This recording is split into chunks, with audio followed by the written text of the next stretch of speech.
Stillman and Company, 102.5, 106 through the game, streaming live on Twitter, Twitch, YouTube, and Facebook Live. We are live from the Busy Bee Plumbing, Heating, and Air Conditioning Game Nashville studios. Connor Newt is in today. Hello, Connor. Hello, Jared. So we're getting over the sick, and that's good because training camp started today. And it started today with that big, and I got to give you credit, that very big press conference today that Chad Brinker and Mike Borgonzi did. I actually laughed out loud. I heard Paul and Joe this morning talk about, say, good job on the Titans to have this decision-maker press conference. They don't usually do things like this. Good job. It's required by the NFL. So that's why they did it. But again, at least they did it. And there's a text into the midday show on the text line that I want to start the program off because this was my biggest takeaway from the entire Brinker-Borgonzi press conference. Jeff said to the midday show, to DVD, guys, the remaining Titan fans are sick of the incompetence of this organization putting a bottom-feeding team on the field, a team that is not worthy of a primetime game. This organization has Nashville on the hook for billions for a new stadium. They have PSLs and tickets to sell for a new stadium and one season to show market improvement before the stadium opens. Actually, they have two. I believe they rarely ever speak the truth to the press and the remaining fans about their concerns. As for fan loyalty, I believe they are playing with fire. People are done paying a premium to watch a Chinese fire drill. Jeff, very frustrated.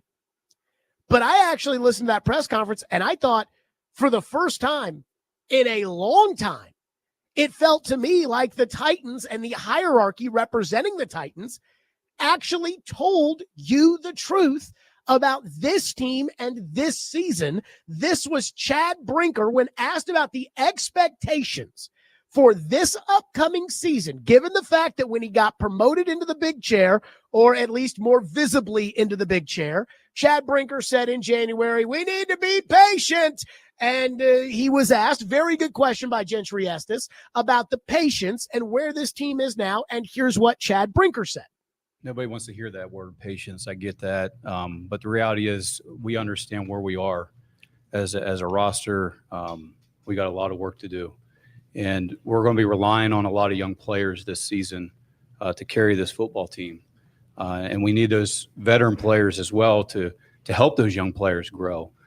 So there will be some challenges, but I do want to see our football team improve from day to day to week, to where by the end of the season, we'll see what we look like. Hopefully we're healthy. This is a game. It's a war of attrition. So you got to be healthy, and there's just a lot of work to do. So it's hard to really define, if you're asking me what does success look like in 2025, I think that's for you guys to write about. I just want to see this team get better. And we'll go through another, season this year.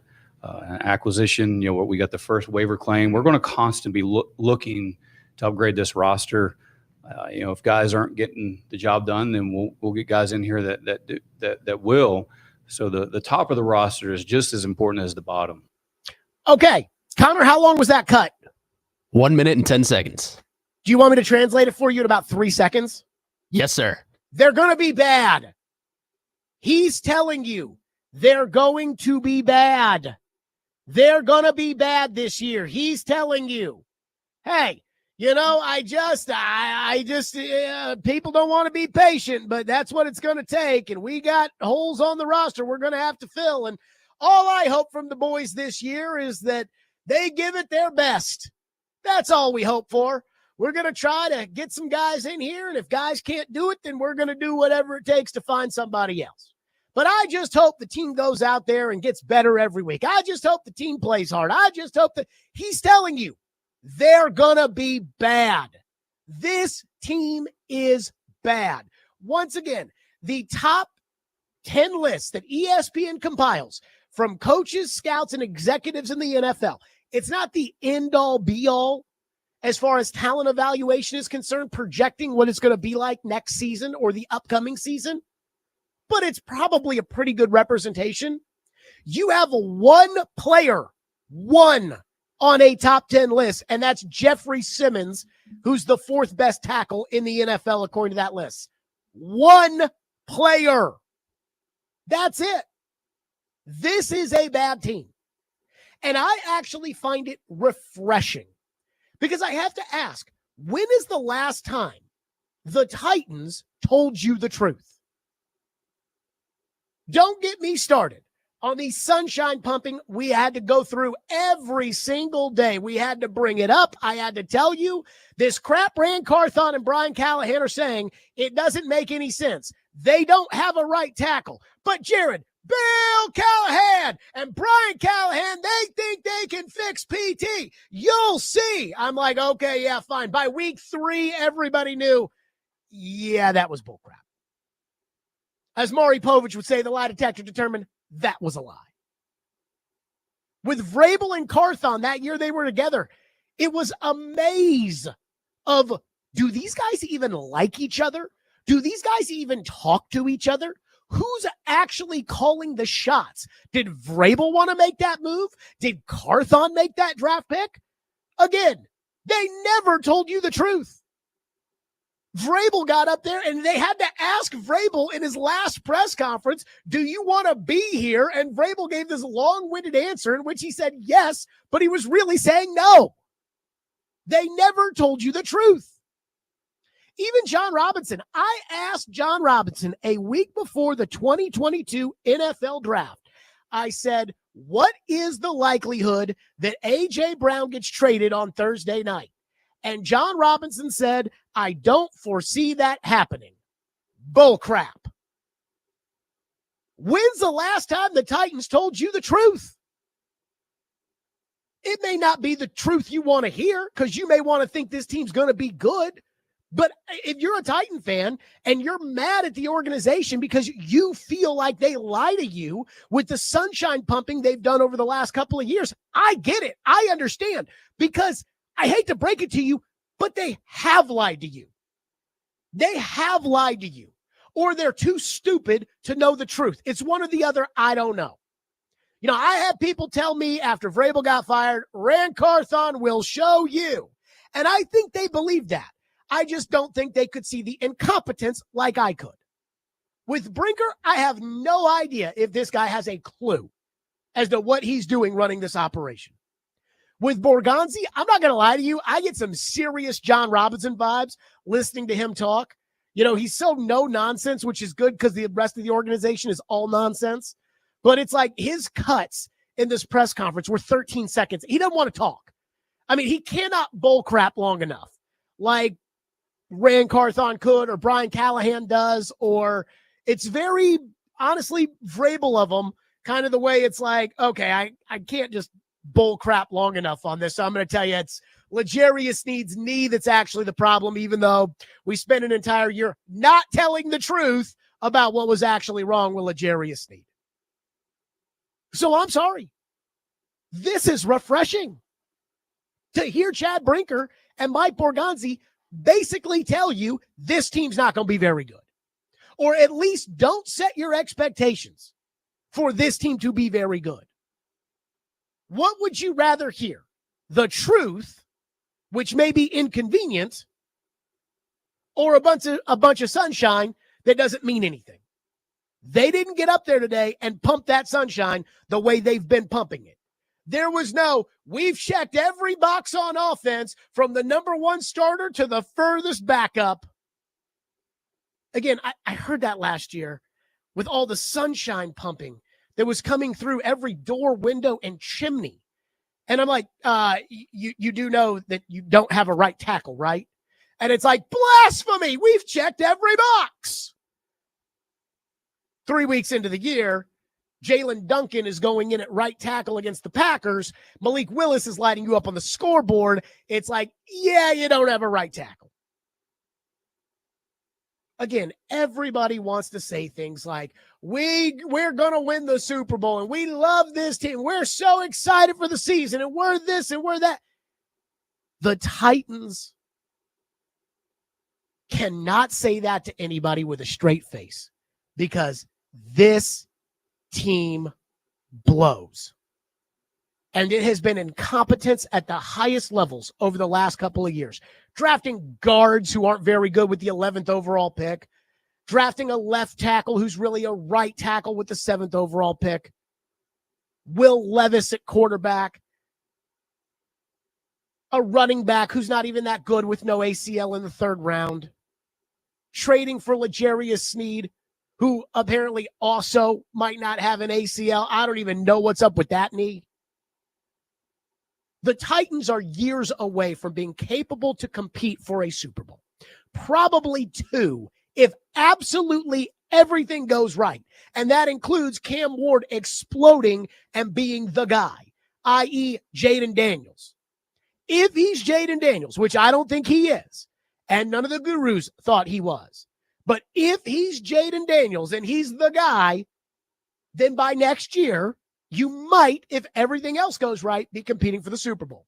But it's probably more likely 3 or 4 years away, kind of like it was with Mariota at quarterback, if Cam becomes a good starter and then you have to build the entire team around him. But at least today, Brinker and Borgonzi got up there and they admitted it. They said, hey, we want to get better, because that's the only expectation they can have. They don't think they're competing for the Super Bowl. They don't think they're making the playoffs. They don't think they're going to compete in the AFC South. Have things happened before in the NFL? And it's crazy at the end of December that Mike Mularkey, that first year after inheriting the worst team in the NFL, was actually competing for a playoff spot on Christmas Eve of 2016. Yeah, that stuff happens.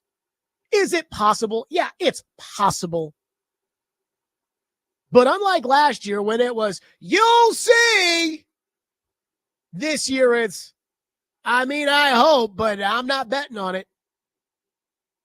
And for the first time in what feels like an eon, I feel like the Titans are actually telling you the truth. You may not like it, but that is the truth. This is a bad team. It needs a lot of work, and they know it. 615-737-1025, which is our phone number, 615-737-1025. My favorite thing from today's press conference came from Big Joe, who said this morning he was going to ask this question, but the reaction was my favorite. And again, what it really tells you about this team, we'll get to that next. Stillman and Company, 102.5, 106.3 The Game.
Last 3 questions right here, guys. Simple question. The team you put on the field tomorrow, can that team win the Super Bowl?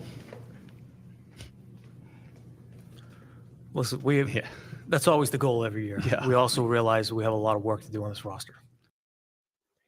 The question of the day from Big Joe, who was on the go at the press conference today, saying the team you put on the field tomorrow, can they win the Super Bowl?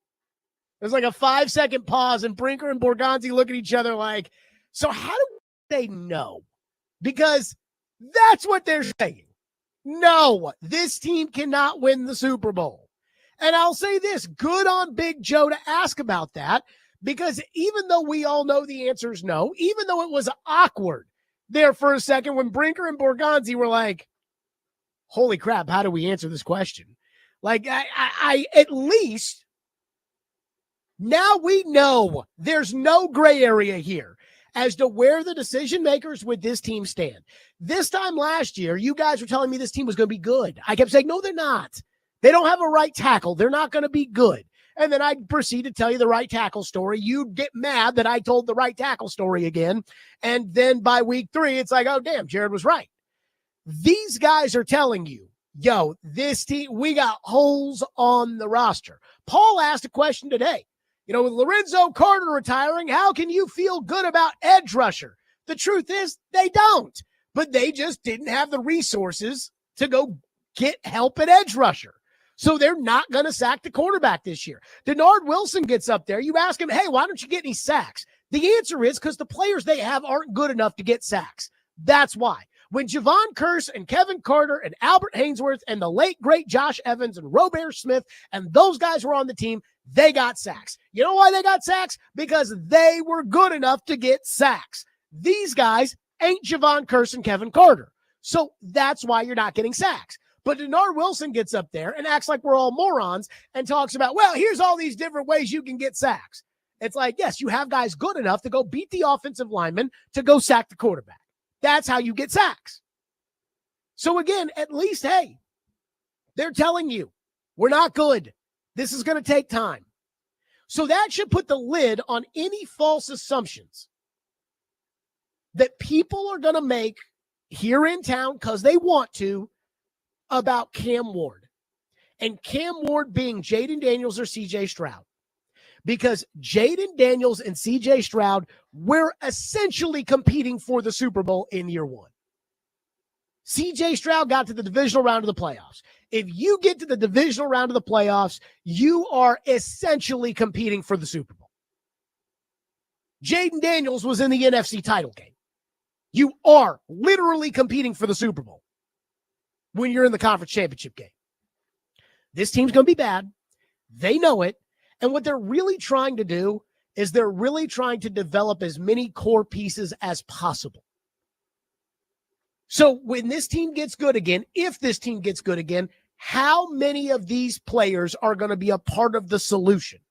And the answer is not every single guy they drafted. They hope that's the case, but that's not the answer. Think of when the Titans were good last time and the core pieces. Derrick Henry, Kevin Byard, A.J. Brown, Jonnu Smith, Jack Conklin, Ben Jones, Harold Landry, even guys like Jayon Brown. Core pieces to that group. So the Titans are looking at it now saying, all right now, we got to start building core pieces. Yes, Cam Ward has to be a core piece in order for this to work, or else everybody's getting fired. If that's a bust, everybody's gone, and there'll be a new regime in when they open the new stadium. But Cam's got to be a core piece. They hope that Femi Oladejo's a core piece.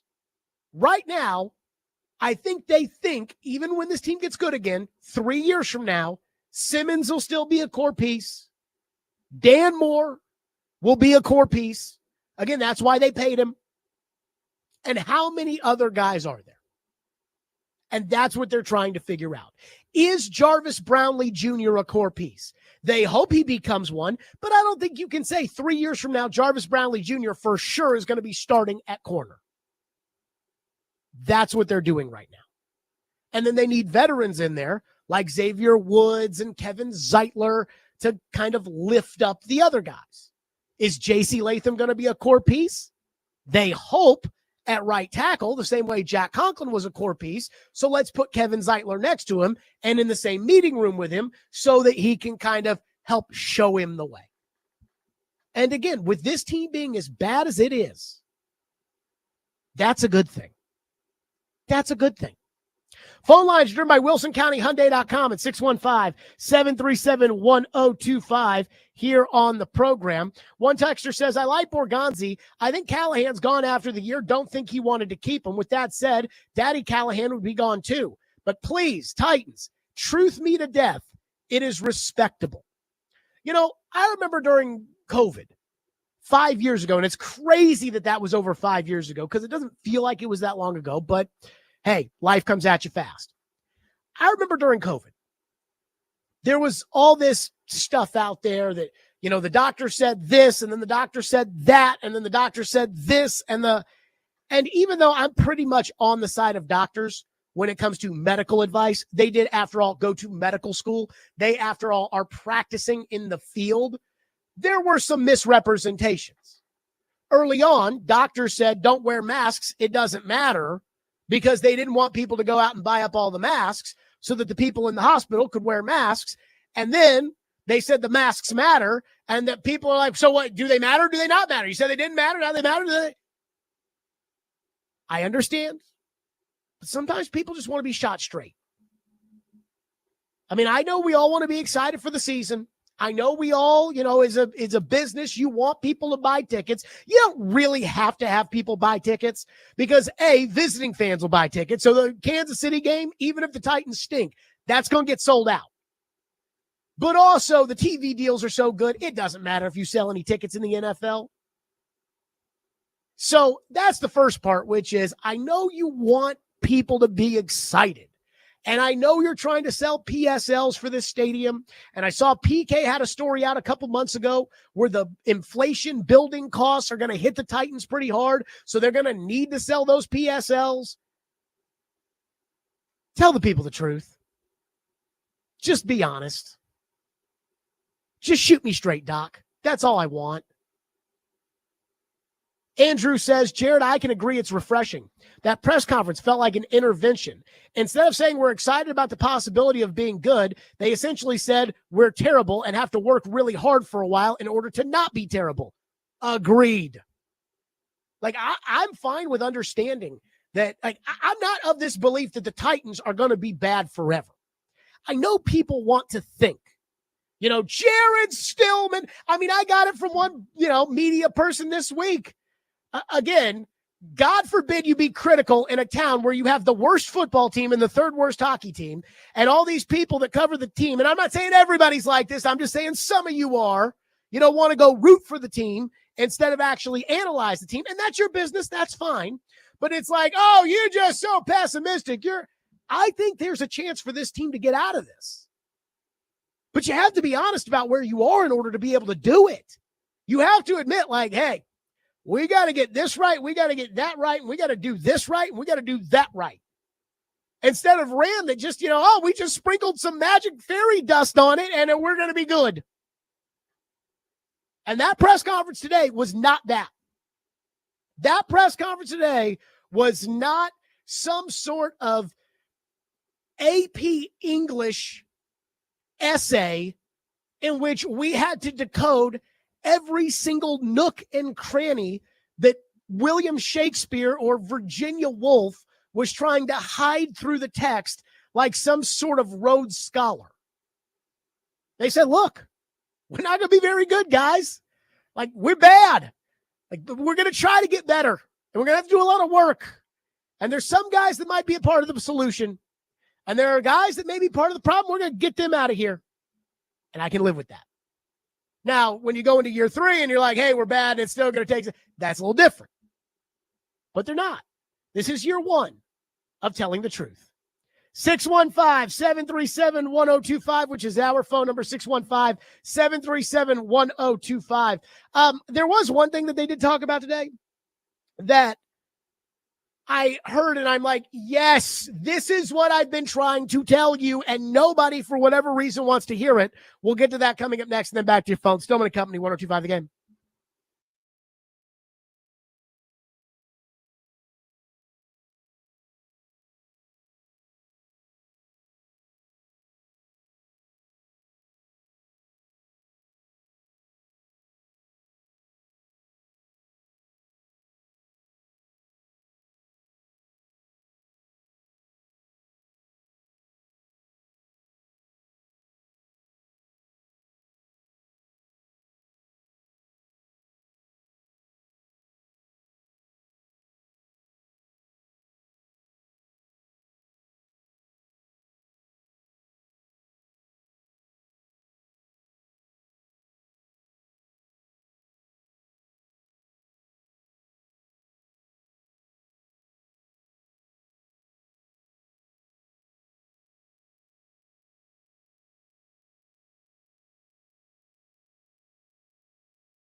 Will felt that he had, I guess, a legitimate shot at winning the starting job, and is there any chance that played a role in his deciding to go through the surgery? You'd have to ask Will. There was competition. That's what we stated from the beginning. That's what we're preaching is competition, and nothing's really going to change with that. There you go. That was Mike Borgonzi today. And so he got a bunch of questions about Will Levis. Said, well, after the season, the doctors and the second opinion said rest and see how it is. And then he participated in the offseason program. He went out to California with Jordan Palmer. I mean, I talked to somebody over at Vanderbilt who said he'd been throwing over there constantly throughout the break. And so on the eve of training camp, Levis decides, let me get the surgery and I'll just have it. And I had to text Blaine Bishop today. I love Blaine Bishop. He was a great Titan. He was a very competitive player. And I heard where Blaine said that, I've had times where I was dinged up and made it through the season and then had to have off-season surgery. And, you put it off or you could have it then or you could. And I had to text Blaine today and I said, Blaine, these players aren't made like you.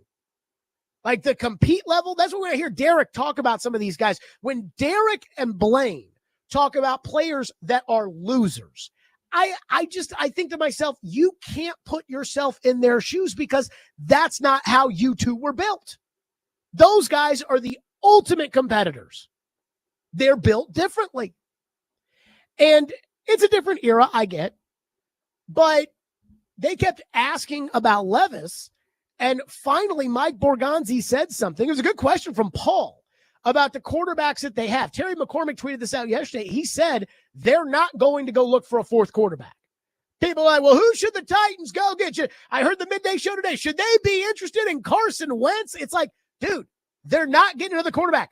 Brandon Allen is the backup quarterback. Brandon Allen was always going to be the backup quarterback. I said this yesterday. But for some reason, the national media, they're like, oh, with Will Levis out, he and Cam Ward were going to do battle for the starting job. And they weren't. No, they were not. Cam Ward is battling against Cam Ward for the starting job. Is Cam ready? Would it hurt Cam if he played right away? Does Cam need to get the reps on the field during the games to improve? That's what matters. Not whether or not Cam Ward versus Will. No, that's made up bullcrap. They don't even do that anymore in the NFL. Quarterback competitions in training camp. Those don't exist. They know who the guy is going into camp and they operate accordingly. Even if it's going to be a bridge situation where we're going to sit somebody for a little bit. And if they were going to do that, it was going to be Brandon Allen. And I've been saying that since March. But again, TV yesterday, well, this clears the path for Cam Ward and everybody else. Are they going to go get a backup quarterback now? Listen to Mike Borgonzi talk about Brandon Allen and Tim Boyle, but really Brandon Allen. Brandon Allen is the backup quarterback. Play the cut. Where does the confidence in Allen and Boyle come from, considering how poorly they've played when they've had the opportunity to be on the field in actual regular season games? They have game reps. They have starter reps. I think Brandon, obviously was with Brian in Cincinnati, has a really good understanding of the offense. And listen, he had a really good offseason here too. I was impressed with him. I've watched Brandon over the years, and every time he goes out there, he competes hard. We're going to continue to evaluate that position, like every position in training camp. So he just told you, Brandon Allen's the backup. Why are you confident in Brandon and Tim? And he said basically nothing about Tim Boyle, who was brought in essentially to be a camp arm. I really think Tim Boyle, and he goes back to the Packers with Brinker, I think Tim Boyle is here to essentially be a coach. That it would not surprise me if Tim Boyle, after he gets cut in training camp, becomes next season the assistant quarterbacks coach or something like that of the Titans. But Brandon Allen is the backup quarterback. So when Borgonzi's sitting there saying like, hey, Brandon, he's been a backup quarterback. He knows the offense with Coach Callahan. He was in San Francisco. He's telling you he's a backup. And that's what we need a backup.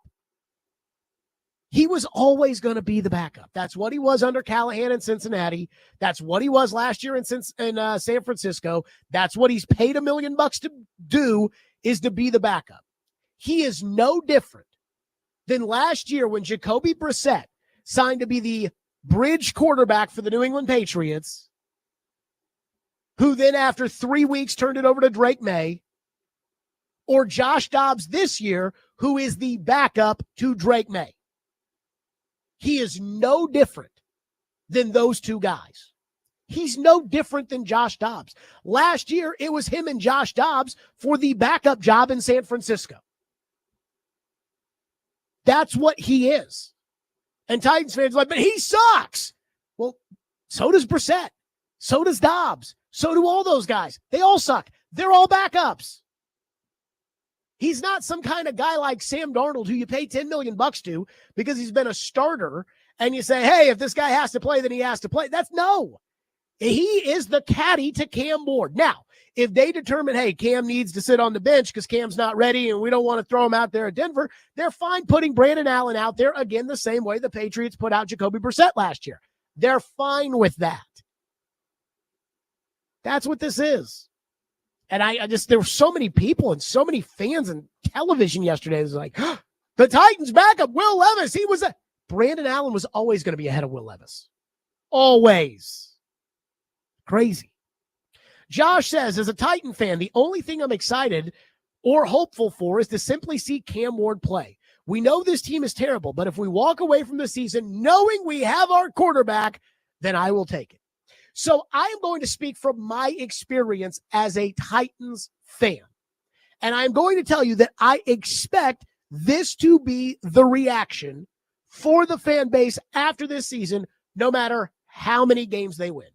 They could win 3 games. They could win 6 games. They could win 10 games. And the reaction after the season will be, well, we found our guy at quarterback. We've got our guy at quarterback. It is impossible for Cam Ward to do anything in which Titan fans will not think after this year they've got their guy. And you want to know why I know that? Because Marcus Mariota's first year, the Titans won 3 games and were the worst team in the NFL. And Mariota was hurt for half that season because they couldn't protect him. And after the year was over, we all said, well, they've got their guy. Mariota is the guy. And we need a coach to develop Mariota because Mariota, Vince Young, was something like 8-4 as a starter as a rookie. He went to the Pro Bowl. He was a rookie of the year. I want to say they won something like 7 of their last 8. And what do we all say after that? They've got their guy. Vince Young was on the cover of Madden Football. New England, they didn't win anything this past year. But they've got their guy, Drake May. We need Mike Vrabel and Josh McDaniels to fix Drake May or to keep Drake May, to set him up for success. We need to get him a tackle. We need to get him a receiver. But we got our guy. I mean, for crying out loud, that's what this town did with Will freaking Levis. He won 3 games as a starting quarterback.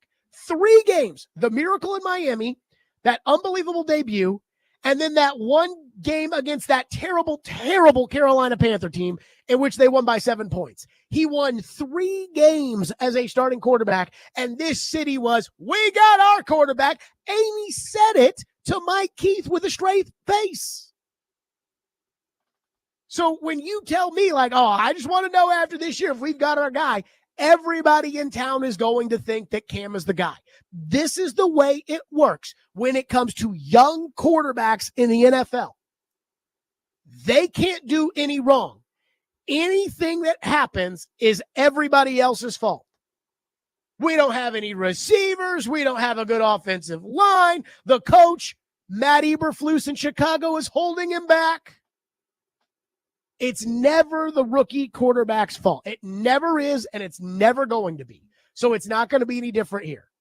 So, I mean, I'm interested to see Cam Ward too. But I'm not going to sit here and say that after this year, people are going to say, oh, I don't know if we've got the guy. I already know. There will be an entire fan base. And I know I often do this where I take the loudest, craziest, most irrational people from either the YouTube chat or the text line, and I lump all the Titan fans up into this ball, and I say, you people, And I know that that doesn't always represent the fan base. And sometimes I do feel bad saying this, but I actually think that in this particular instant, the idea that no matter what he does this season, Titan fans will walk out of this and say, we've got our guy. Cam is our guy. I am going to apply to 99% of the fan base. And trust me, I was that way with Mariota, who I didn't want them to draft. And I was that way with Vince Young, who I thought was going to be the next Steve McNair. So I'm not innocent in this either, because I've done it. With Levis, I was like, we'll see. We shall see with Will Levis.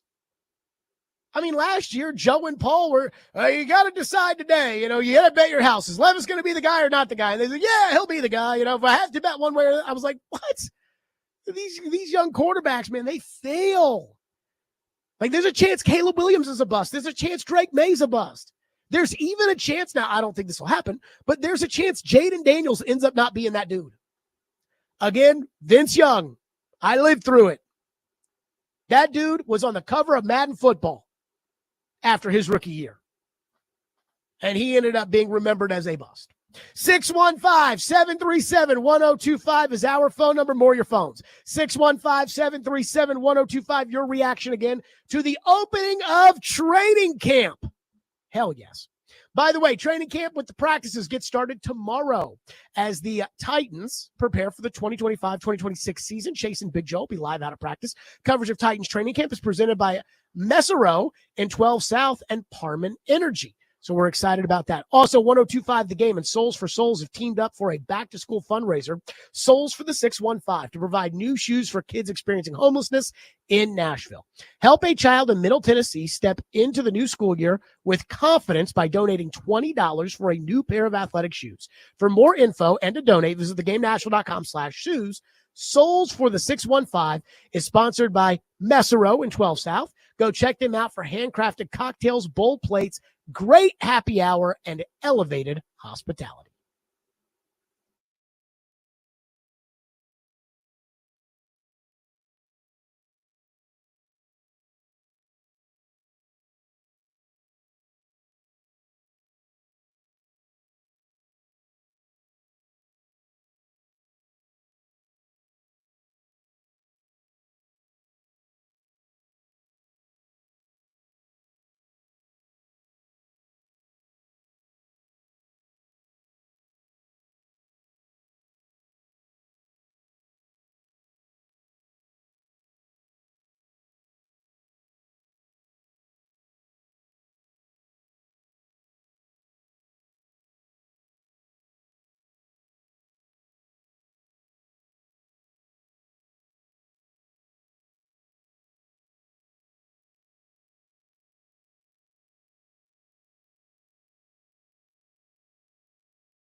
I guess both of you like what you've seen from Cam through the course of the offseason. What do you hope to see from him here as camp begins? Yeah, just growth. I think, Coach has mentioned in the spring, he's really happy with the progression that he's had. And it's just really to continue to grow the playbook, the rapport with the receivers, reading coverages, all that stuff that goes into, playing in this league at the quarterback position. So, we feel really good about the progress that he's made and where he's headed. There you go. That was Mike Borgonzi. Again, people probably hear that. That was just the most, let me get through it answer. So what have you seen from Cam? Yeah, Cam's looked really good. We're really excited. It's, we're going to look for growth and development, and we're just excited to start training camp. People are going to be like, Mike Borgonzi, he's so excited about Cam. Because, again, that's just anything Cam does this year, everybody will go bananas. I'll have no idea what it means. Unless, again, he's C.J. Stroud and is leading fourth quarter comebacks the way Stroud did as a rookie, where I was like, holy crap. This guy is throwing right into the perfect spot. I mean, it was hard not to watch C.J. Stroud. And I didn't even like C.J. Stroud coming out. But watching C.J. Stroud and not thinking, holy crap, this guy, he can freaking play. One texter into the text line says that Mike Borgonzi and Chad Brinker were not confused about the question Big Joe asked. They were trying not to laugh at Big Joe's dumbass question. Can we get Big Joe's question back, Connor? So, again, Big Joe asked a question that most people would not ask in these press conferences. And I think a lot of times, especially, sorry, Corey, the TV people, they don't want to ask a question where, like, Vrabel will get mad at them. For some reason, it's, like, embarrassing. I don't know. But they are sometimes afraid to ask a question that I think a lot of fans want to know. I actually thought this was a good question because let's get right down to the chase. Do you think this team's legit? I don't think it was that they were confused by the question. I think it was they were unprepared for the question because nobody asks blunt questions like this. Play the cut.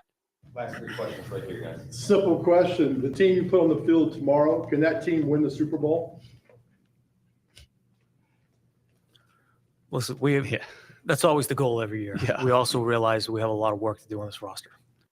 I mean, they looked at each other like, how do we answer this? Because, no, but we can't say no. We can't be asked, can this team compete for the Super Bowl? And we say, no, this team sucks. You can't say that. An owner can say it because what are you going to do, fire the owner? But a general manager, they can't say that because these guys are putting their lives on the line to compete this week. So they weren't going to say that, but it's not like they were confused. They weren't confused. They were just unprepared for it because it was like, how do we say this team sucks without just saying this team sucks? Dustin says, Jared, I love you, but come on, whether there's known competition for quarterback or any position, stated or not, there's natural competition. If not, you've got an issue of personnel on your team. So this is why in press conferences, you almost never hear anybody say, and I actually found it refreshing when Mike Vrabel was talking about Corey Davis one time. It was like, he's our starting receiver. Just like he's starting. The idea that every coach perpetuates is that every job is open for competition all the time. And that is simply not true. It is simply not the case. And I'll use last year as an example. Last year, Brian Callahan told us there was going to be competition at right tackle, that they thought there were physical traits that PT and Jalen Duncan and John Ojukwu had, and they were going to battle it out. When the pads went on, that was going to determine who was going to play. And then PT missed a bunch of time because, of course, PT was hurt. So PT was out. And he missed a bunch of time, and Duncan was out there, and Ojukwu were out there, and Callahan said, oh, yeah, they're doing a good job, but they weren't because they suck. And then PT came back and played in like 4 practices, and it was like, all right, he's starter. There was no competition. There was no competition. They said they were going to compete at right guard. Sadiq Charles quit after 3 minutes, and they just said, okay, Dylan Radins, you're the right guard. There you go. In fact, there's less competition for this roster than you think. Now, I'm telling you right now, barring injury, Jarvis Brownlee is starting at corner, and there is nothing that can happen, barring an injury, in training camp or the preseason that's going to change that. Chig Okonkwo, for the umpteenth time, is starting at tight end, even though he's not very good. One texter said, Jared, I remember distinctly the Monday after the Miami game, you said we've got our quarterback in Will Levis. Go back to the tape. You said it. You were wrong just like everybody else. That is not what I said. First of all, that was the Tuesday after the game because that was a Monday night game. Secondly, my take at the time, we were at Bridgestone Arena, and I said, this proves to me that he can do it. Again, with a lot of these guys, there's no proof that these guys can even play in the NFL. With Levis, there's proof he could play in the NFL. He's just too much of a loser and too much of a meathead to ever put it all together and become a great quarterback. I did not say, he's the guy after the Miami game. I said, this proves he can do it because now he's done it. You lead a fourth quarter drive, you've proven you can do it. But there's the difference between, hey, he can do it and he's going to do it. Fourth quarter ball in Josh Allen's hands, he's going to do it. There's a difference between the two. And that was my exact take right then and there. Remember it like it was yesterday. One texter says, remind me again how weak this quarterback draft class was. So Cam Ward was the only guy that had a consensus first-round grade, and not everybody had a first-round grade on Ward, but for the most part, he had a first-round grade. And Shedeur Sanders, who all the gurus thought was good, Shedeur Sanders went in the 5th round.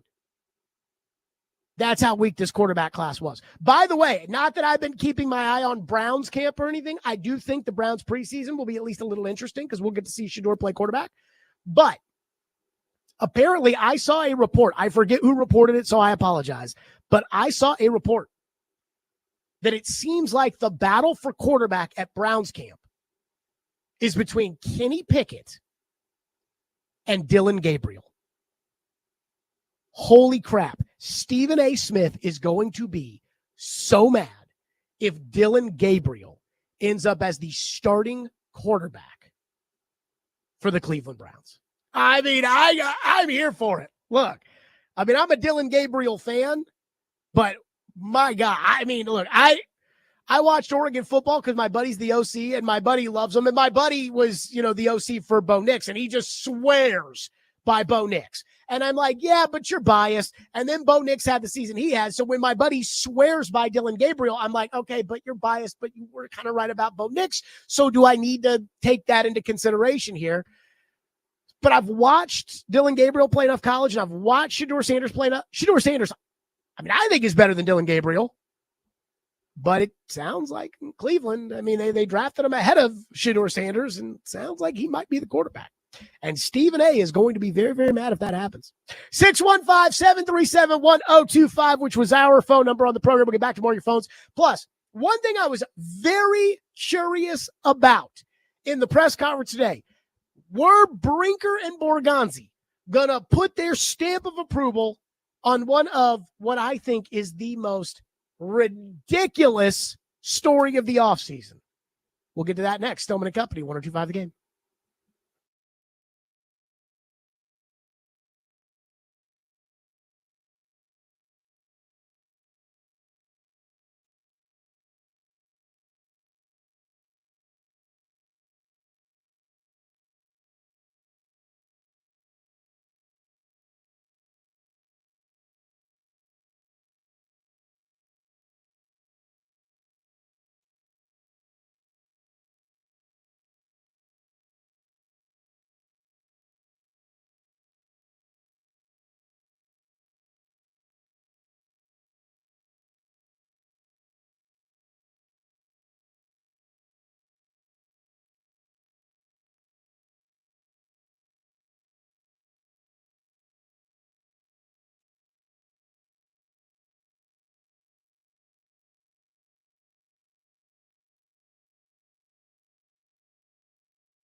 Stillman and Company, 102.5, 106 The Game, streaming live on Twitter, Twitch, YouTube, and Facebook live from the Busy Bee Plumbing, Heating, and Air Conditioning Game Nashville studios.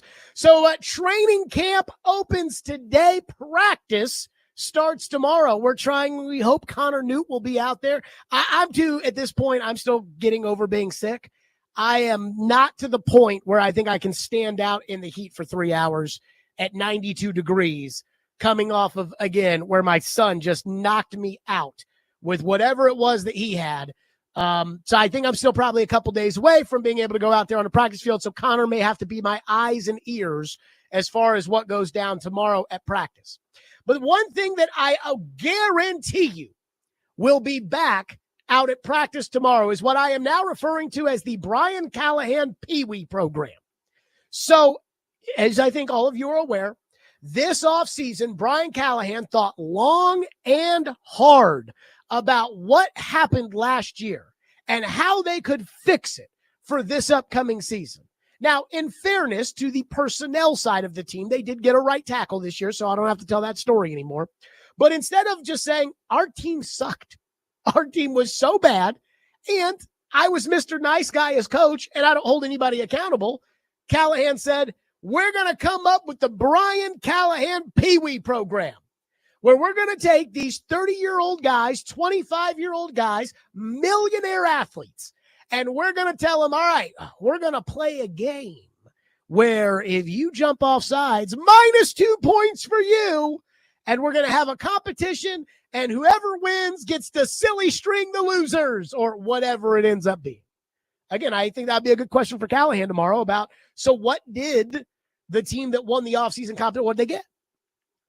And I have been shocked at how many people have bought into the Pee Wee program that are like, no, Jared, at least they're trying something different. This will encourage teamwork, and this will encourage accountability, and this will. So you mean to tell me that Brian Callahan's Pee Wee program is going to keep L'Jarius Sneed from shooting up car dealerships in the future?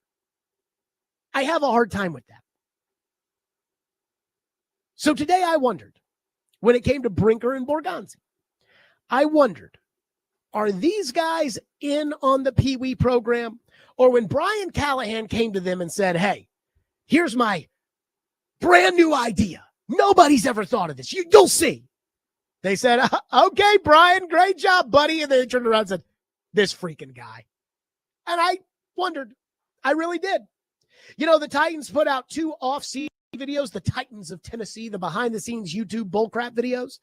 And Brinker and Borgonzi were featured in the first one only with press conference sound. They did not do a sit-down interview, whereas Callahan and his coaches did sit-down interviews, and they were not featured at all in the second one that came out yesterday. And I was wondering if that was if Brian wants to do his video, he can do his video, but we're too busy actually doing real stuff and not worried about that. And so I wondered, were Brinker and Borgonzi, they weren't going to openly crap on it the way that I have openly crapped on it, but were they going to give it the stamp of approval, or were they going to say, yeah, it was really exciting to see and move on? And I'll be damned. They put the stamp of approval. This was Chad Brinker, I think basically unprompted, about the Brian Callahan Pee Wee program. Yeah, I think the off-season program, I was really impressed with what Brian did and how competitive it was within the rules. And just seeing the growth in some of the players and how certain players really have bought in, or really not just bought in, but use a phrase that Mike uses a lot, is that they believe in what we're doing, which is really important. And I'm just, I'm excited about what we have going on right now, knowing where we are as a football program. But there's, I get it. There's not a lot of star power on this roster right now. I do think there are some stars that will come through at some point. We're excited about the draft class. Obviously you got Cam Ward, and he's got a lot of work to do and a long road ahead of him too. But I think you all have seen the talent. It's pretty impressive. And you asked the question earlier about him, and just the way he's gaining the respect of his teammates is something that I've seen from the peripheral of.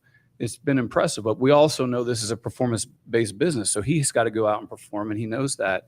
And when he does, it's just going to elevate the entire program. So there's just a lot of improvement that we got to make all across the board. Okay. The beginning of that was, I think, a stamped endorsement of the Brian Callahan Pee Wee program. And then here was Mike Borgonzi. And again, these Borgonzi cuts, because he doesn't want to say much, are usually about 13 seconds long. This, I think, is the longest Borgonzi cut from the press conference. When asked about Brian Callahan, here's what he said.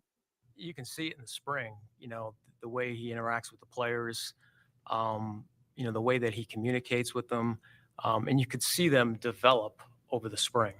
And, I think he's got a really good control of the team. I've been impressed with that.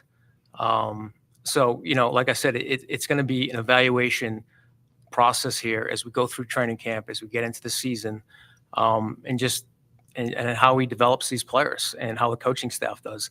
And so far, they've done a tremendous job. And I'll just add there, TD, I want Mike to speak on it because, this is the first time he's had an opportunity to work with Brian. And I think he's been really impressed with Brian and just how smart he is. And he's a good football coach. And I know personally, I've seen him grow from year one to year two, like anybody would, whether it's a new GM or a new head coach or any position in your organization. There's a confidence there that I've been impressed with, and the way he's communicated with the players, with his staff, with everybody in the building. I've seen tremendous growth in Brian. We believe in Brian. I think he's done a really good job in this offseason. But obviously, as we head into the season, we got to get these players. Development is a big part of our program. We've been preaching draft and develop, and that's not going away. We need to have coaches who are just the best teachers that we can possibly find that can help these players, reach their potential. So by year three of a rookie deal, we know what we're dealing with. Is this a guy that we can really build a future around, or do we have to replace it, with another younger player or somebody else? So the development piece of this is essential. And I've been really impressed with Brian from the coaching, development, and just the whole understanding the big picture of how to run a football team. Okay. So again, stamp Brinker and Borgonzi on the Brian Callahan Pee Wee program. Stamp. Now, I do think, should we play the disclaimer, Connor, just so we give everybody the full picture here? Sure. Okay. Take what Chad Brinker says with a grain of salt, because this was Chad Brinker, 20 months ago. And Rand is a tremendous person, as far as an evaluator and the relationships he has around the league. And we really wanted to allow him to flourish in that role. Rand brings in a lot of good people, and that's something that this organization can be proud of first and foremost. But I do know we have the right GM. Rand Carthon is going to do some great things. He and Brian Callahan just kind of getting this team together. There's a lot of excitement around it. Hope is a powerful thing. We're hopeful that the fan base sees that and is excited about what we're doing now. This is where Rand Carthon is just masterful. He has these relationships with these players in a way that most of us in the building don't. We're just so aligned, he and I. And, Rand talks about that he has this acronym FIT, fast, instinctive, and tough football players. And I love that. I was like, man, I love that. That's kind of an identity of the team that you want to build. Yeah, Rand's a big part of that. Rand's the one that's really connected with those players in a way that probably no one else has in the building. Okay, so when it comes to the the Chad Brinker stamp of approval, I mean, let's keep in mind that was what he said about Rand Carthon, and then a year later they fired him. So keep that, again, in mind. Maybe they're telling the truth. I don't know. So I guess I'm just going to come out and say it. I don't believe in Brian Callahan, and I do not believe in the Brian Callahan Pee Wee program. I am rooting for Brian Callahan because I am a Titans fan, and I am rooting for Brian Callahan because I believe he is a genuinely good guy, and I want good things to happen to genuinely good people. But I'm betting against him. I do not believe. And I keep hearing about changes Callahan has made. Brinker said it there in that cut about the changes from year one to year two. And I keep wondering, what are the changes? Has he held anybody accountable? How about Jeffrey Simmons? How about L'Jarius Sneed? How about, the guys that clearly have their own agendas? Well, we played mini games this year during the offseason program, and I'm sitting here thinking, that's it? Like, that's it. And the best player didn't even show up for this transformative mini game program that they have. So I hear Callahan and Borgonzi talking about, Brinker and Borgonzi talking about, Callahan, he's the best. And I haven't seen anything that makes me think Brian Callahan is a good coach. And I mean anything. But I got to ask, what changes did Brian Callahan actually make? Again, other than the Pee Wee program? Or am I the only person on the planet that thinks that the Pee Wee program is, in fact, for Pee Wee football players? Like, if Jeffrey Simmons throws a punch tomorrow in practice, is he going to kick him out? If Cam Ward is talking trash and doesn't hear the play call and the play clock expires, is Callahan just going to say, okay, delay a game, but that's okay, Cam, -2 points for Cam's team, but Cam will understand. Remember last year when, it was hot outside, that's why Levis and Ridley aren't throwing the ball. Is it going to be the same, or are there actual changes? Because all I've seen this offseason is the same patronizing nice guy stuff where the coach is afraid to tell anybody what to do. Remember last year, Brian Callahan was upset that the TV cameras caught him chewing out Will Levis because he doesn't want the world to know that he used the F word. The same coaching staff, Denard Wilson and Tracy Rocker, who never criticized Jeffrey Simmons, who has the worst attitude and bad production for somebody making $23.5 million. And they're like, Jeff, he's so good. And that's all I've seen. So somebody tell me these changes. I need to know. Or is it really as simple as, they set up this Mario Party mini game bullcrap this offseason, and we're going to see.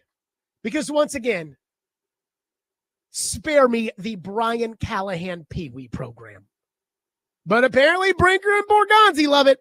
615-737-1025, which is our phone number. We'll get to your phones on this. 615-737-1025 here on the program. We will get to your phones. There is one thing I still cannot get over about the Pee Wee program, and I'm a little disappointed that nobody asked today when Brinker was just riffing about it. We'll get to that next. Stillman and Company, 102.5, 106 for the game.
One of the things I felt like lacked from our season last year was we just needed more out of the time we were together here in the offseason and in training camp. How do we better connect our team?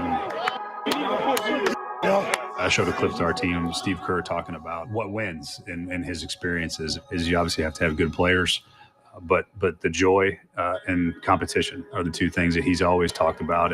Nice ball. Almost there, Hook. Right on it. You're right, 100.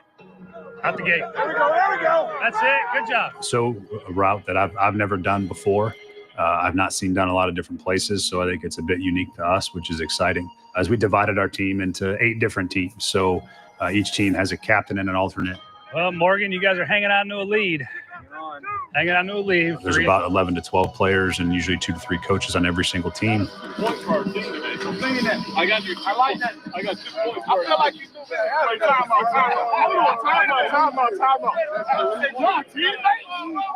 We'll have an off-season winner, team total, and then we'll have a training camp winner with a team total. And so we compete at everything.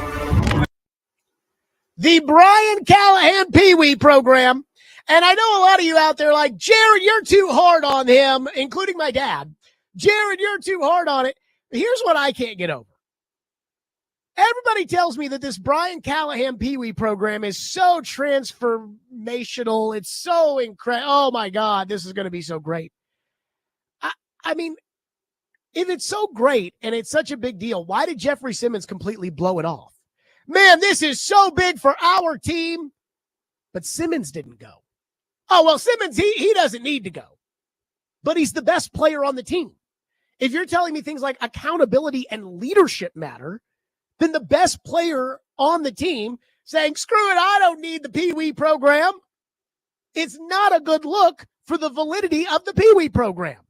And yet I'm the only person, it feels like, in this town that looks at the ridiculousness of Callahan acting like this is going to make a difference on October 18th.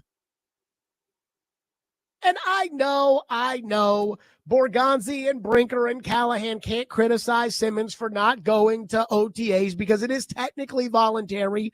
You know, and the union got in trouble reportedly for telling the truth regarding the old hold-in. So they can't even, bat an eyelash one way or another. But I cannot take the Pee Wee program seriously when Jeffrey Simmons said, screw it, I don't want to go.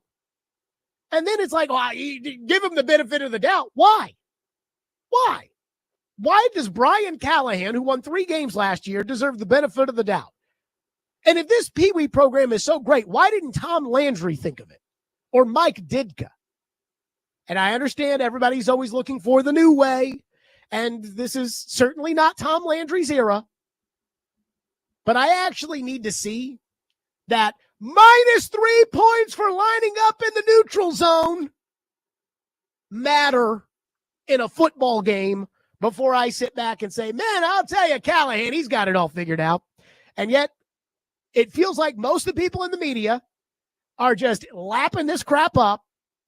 And apparently Brinker and Borgonzi put their stamp of approval on it today, even though, as we did, we had to play the Brinker disclaimer of how great Rand Carthon is, and then he kind of fired him. So, you got to keep that in mind. Phone lines are by WilsonCountyHyundai.com. Gorilla has been waiting patiently and is up next here on the program. Gorilla, thank you for calling. Go ahead. Jared, you've outdone yourself this time, buddy. You get the Hater of the Year award. I'm talking about, we haven't even had Hater of the Year for 25, but you already got it. Check this out, Jared. Have you ever played organized sports? Yes. Well, you probably wasn't that good. Do you understand that? Well, let me take that back because you'll run with that right there. Because on top of being a hater, you are like a real sleazy public defender. I like how you put that. What? Wait. What makes me a sleazy public defender? Yeah, public defender. Like what kind of public defender? Like a public defender that doesn't win, or like Johnny Cochran? No, the public defenders that don't win. Oh, please. Yeah. Anyway. Hey, if the glove does not fit. Okay. Well, all right. Not a public defender. Let's just say an injury lawyer. Hey, justice is your right. We'll demand it. Hey, check this out, man. This is what I like about that so-called Pee Wee program. Do you understand, first off, the competitive nature of super duper competitive individuals. Hey, Gorilla. I mean, if you Gorilla, my turn to talk now. Do you know who the I best general haven't said manager anything in the yet. history of the Tennessee Titans is? Huh? Do you know who the best general manager in the history of the Tennessee Titans is? Oh, Floyd Reese, hands down. Guy knows a thing or two about ball, right? Yeah. He told me players respond to two things, money and playing time. He said it is the only currency NFL players know. Now, are you going to go against that and say, well, Floyd Reese doesn't know what he's talking about? Well, you know what I'm going to go. You know what I'm going to push back on? Okay, Floyd Reese doesn't have these kids that we're dealing with today. Floyd Reese doesn't have those kids. And then something else I'll push back on is, I'll reiterate, and that is the competitive spirit, breeding a competitive spirit. You take a Michael Jordan, for instance. If Michael Jordan is playing you in cards, he's wanting to beat you. If he doesn't beat you, he's going to probably tear up the cards and just storm out upset and then go and drop. What is Michael Jordan playing for 40, with the 40, cards? 40. No, listen to what I'm saying. It's a competitive nature. You give wolves. Right, you but give it still wolves involves something to money. hunt. You give wolves something to hunt. You give them something to hunt. It's those kids are getting paid. Those Gorilla, who on this team is Michael Jordan? Come on, man. We're not. Okay. Thank you for your call. Anybody. Again, when you're going to sit here and tell me, hey, Michael Jordan, he was competitive and yeah. By the way, Michael Jordan, when he's out there on the golf course, he's not playing for fun. He's not playing for made-up Brian Callahan Pee Wee program points.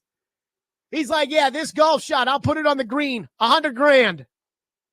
That's what Michael Jordan's doing. Again, because what do those guys understand? Money and playing time. That's what they know. Not made-up Pee Wee program points. The winning team gets an ice cream day at the end of training camp. Like, dude, all these guys can buy an ice cream shop if they want to. Oh, my God. The Pee Wee program. I am kind of just, I can't laugh because I've had like a sinus infection or whatever. And it's like now right in my chest. So if I laugh, I'm going to start coughing. But I'm reading some of these texts into the text line. One texter says, I remember Joe Montana raving about the Bill Walsh Pee Wee program. Oh, that hurts. Oh, man, that hurts. The Pee Wee program. One texter says, it's so hard not to have a love-hate relationship with you. Let me tell you this, and maybe they'll describe it differently. I don't know. When it comes to the Titans and the Predators, I do feel as if I have a love-hate relationship with both of them, and that I love them, and they love me, and I hate them, and they hate me. Like, I think I've got a love-hate relationship with all the teams in town. Maybe not Nashville SC. I don't have much of a relationship with them. But, again, and like, I don't think the Sounds hate me, and I don't hate the Sounds. But I've got a love-hate relationship with the Titans and a love-hate relationship with the Predators. So when you're like, hey, it's hard not to have a love-hate relationship with you, I get it. I get it. But, I mean, give me a break about the Brian Callahan Pee Wee program. One texter says, Jeff Simmons didn't know they were having a Pee Wee program. I'm sure he would have went, but he thought it was just normal off-season workouts, and he's too good for that. I'm kidding, the texter says. Again, I'm laughing at some of this stuff. It's just, again, the fact that Chad Brinker today, granted, Chad Brinker said a lot of bull crap, over the last couple of years, and we have documented that. Again, we're the only people that document that, but we have documented that very well on this program. But I just can't get over this idea that, like, man, I just thought this offseason program was incredible, that Brian Callahan came up with. I'm like, am I the only person in the planet that thinks this is what we did in middle school on field day? We used to play a game in PE at USN called Treasure Sponge. That's what this is. It's like dodgeball. Who's going to be camper of the week? Like, what? What is going on?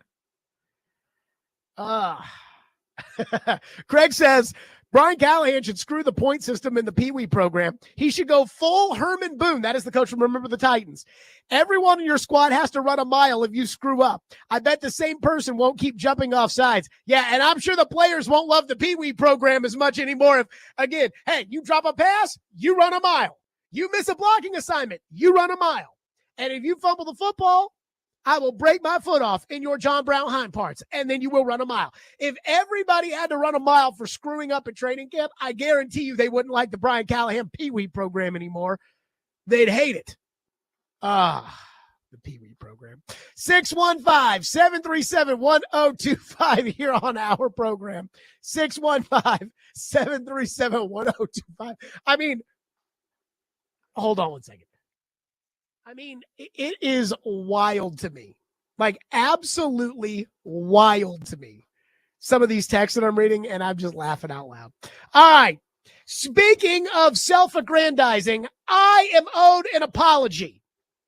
And I'm owed an apology by a lot of you people. The midday show today, they kind of gave their apology today, but I expect better out of you people. We'll get to that next. Stillman and Company, 102.5, 106 through the game.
You mentioned There's some a names. situation, this was initially a quad bruise, and he's now been out for, all of last year and now lingering into this year.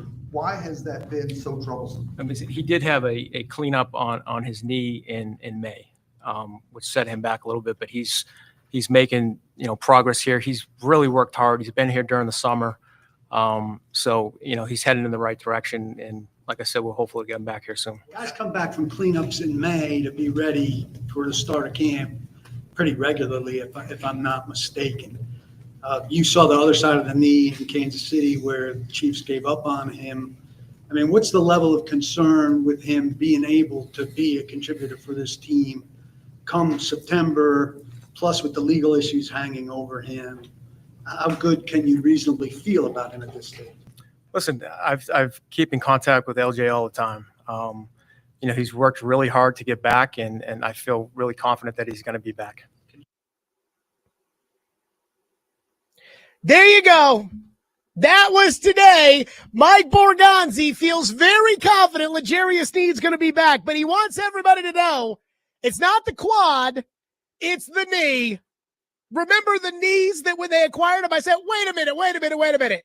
Why is nobody else in the league interested in trading for these knees? Why did Minnesota offer more than you offered and then take it back when they found out about the knees? Why is Carrington Harrison, a reputable radio host in Kansas City, a guy I'm co-workers with at Mad Dog, Carrington Harrison is saying on the air, those L'Jarius Sneed knees are worse than you think. You may say, oh, it's not that bad. And Carrington said on the air, he said, no, it's that bad. L'Jarius Sneed needs to take the money and he needs to go somewhere else. And so I kept saying, wait a minute, whoa, what about these knees? I talked to an agent who said you can actually sign the contract and you can guarantee him for injury, but you can put a waiver in there to say, okay, hey, if the knee, which is an issue, then it voids the guarantees. Caroline asked him when he came on the midday show right after he signed, and L'Jarius Sneed was like, what? No, the money's fully guaranteed. And I thought, oh, God, the Titans are stupid. And so last year, because everybody kept saying, Jared, you're a hater, and Rand Carthon, they're going to show you. And I kept saying, why did nobody else in the league want these knees? And so last year, L'Jarius Sneed got hurt against the Colts. Been well documented. He got hurt. They said, let me emphasize that for you. They said it was a helmet to the quad. Now, I went back and watched the tape, and I didn't see a helmet to the quad. And L'Jarius Sneed played 99% of the snaps in that game and made the last Tennessee Titan tackle in the Indianapolis game. But, hey, things happen. I get it. So it's a quad bruise. Again, it was a helmet to the quad. He missed 1 week. He missed 2 weeks. He missed 3 weeks. I said, hold on, wait a minute. This is a quad bruise and he's out for 6 weeks and they're not going to put him on IR? That doesn't make any sense. That's fishy. I even made the joke. What was it, like a Roman battle helmet with the spike at the top that went right through the quad? I mean, what are we doing here? And then they put him on IR in December. And Brian Callahan said, well, it was a quad bruise, but it was also a quad strain. And so that's why it didn't get better. And that's why it wasn't the knee. And I said, bull crap. And Adam, Derek, and Willie were all like, oh, well, the Titans say it's the quad. And Twitter, oh, the Titans say it's the quad. And I said, right, the Titans say a lot of things. Just because they say it doesn't make it true.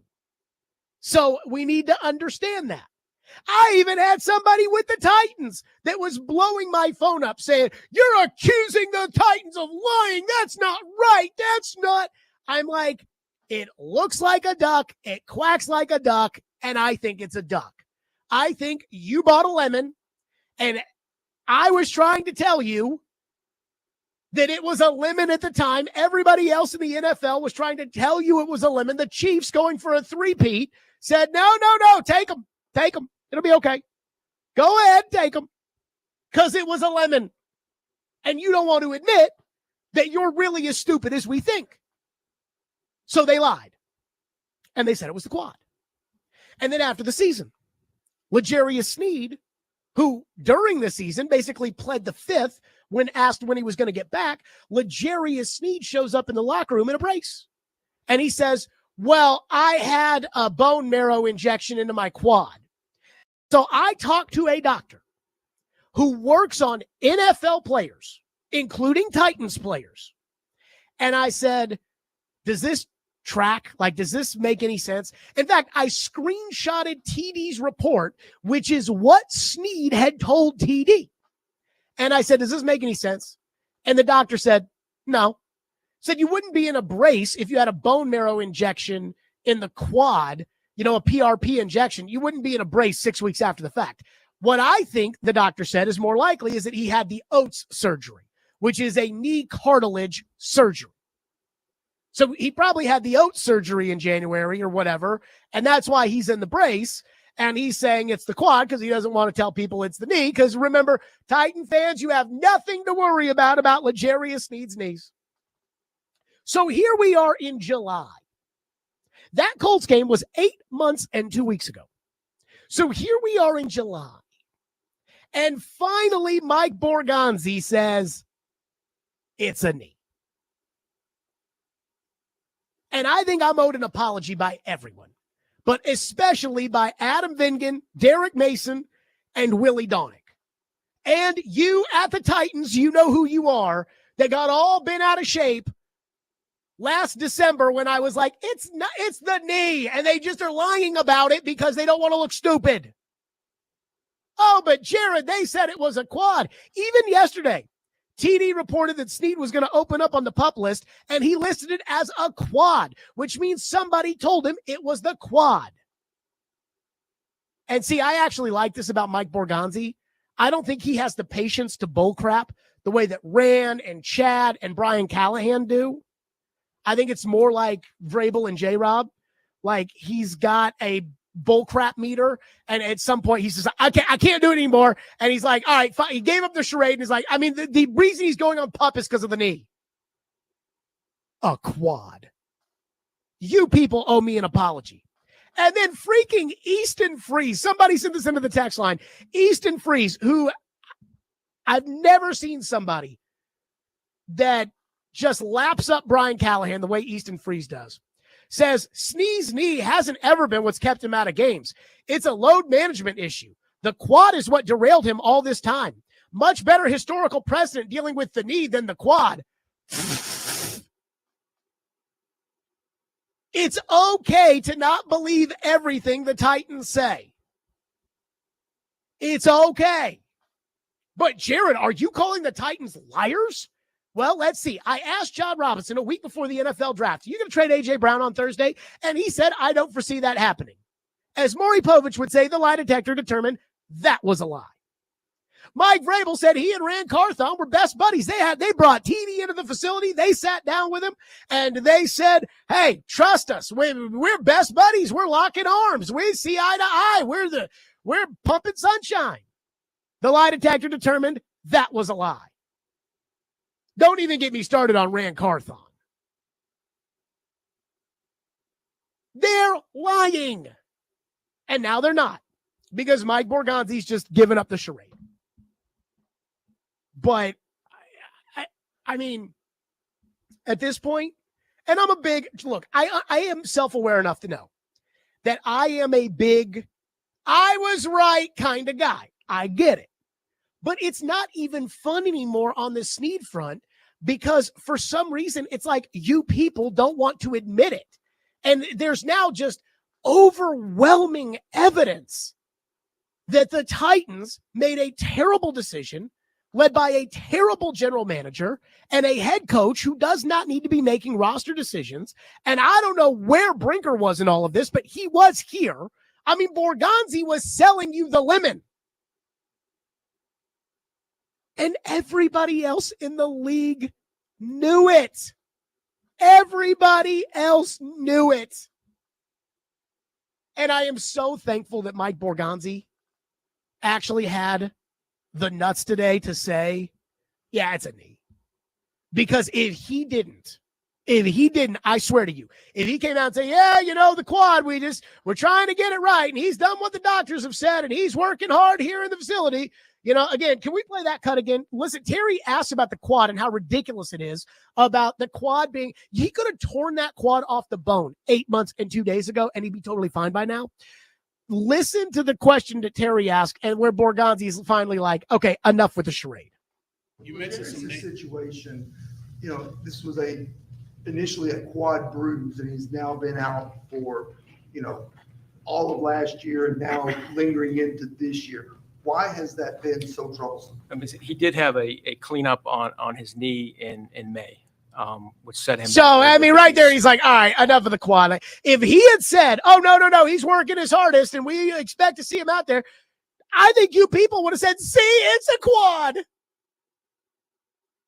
Unbelievable. I actually kind of like Borgonzi. I think he's got a bullcrap meter where he can only go so long, and then eventually it's like, that's enough. I can't do this anymore. And Chad and Rand and Brian Callahan can go on and on and on and on and on and on and on and on and on and on. And there's a difference there. 615-737-1025. Stillman and Company on 1025 The Game.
And the Bengals have offered him a new deal. My understanding, though, is despite the relatively close nature of the conversations in terms of what the overall numbers would be on a contract, they are not there in terms of the guaranteed money. The Bengals are on the very, very short list of NFL teams that still, in general, only guarantee the reporting bonus, the signing bonus, the initial year of the contract. They have bent that rule in recent years for the likes of Joe Burrow and Jamar Chase to get those deals done.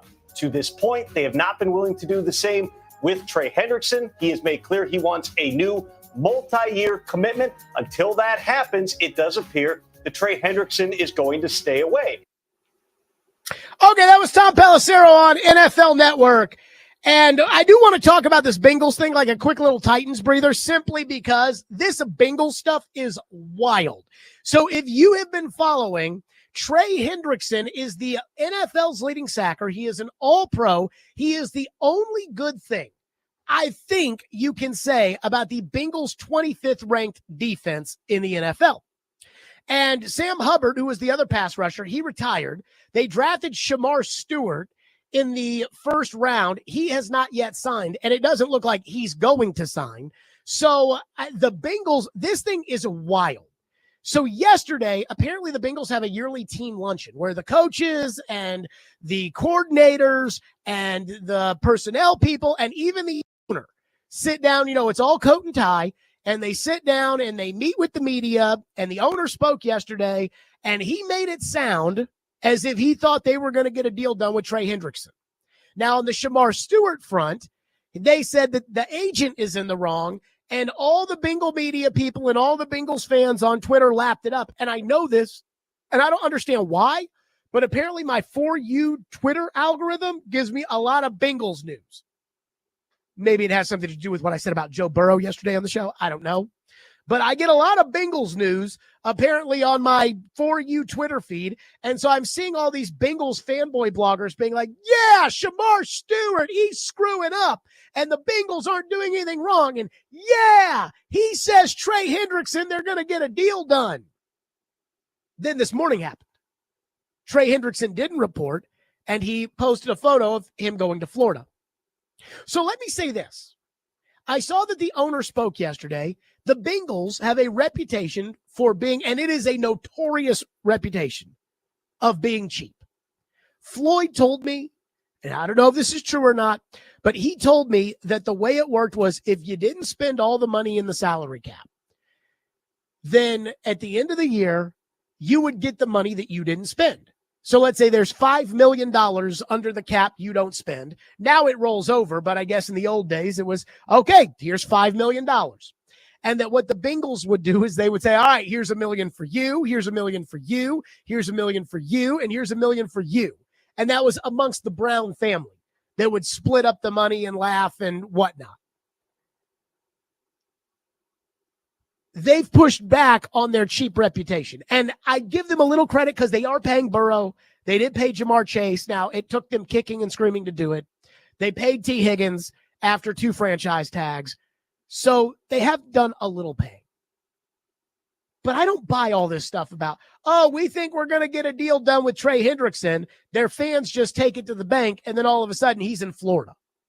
Oh, it's Shamar Stewart's agent that's screwing this up. It's not a Bengal clown show that's screwing it up.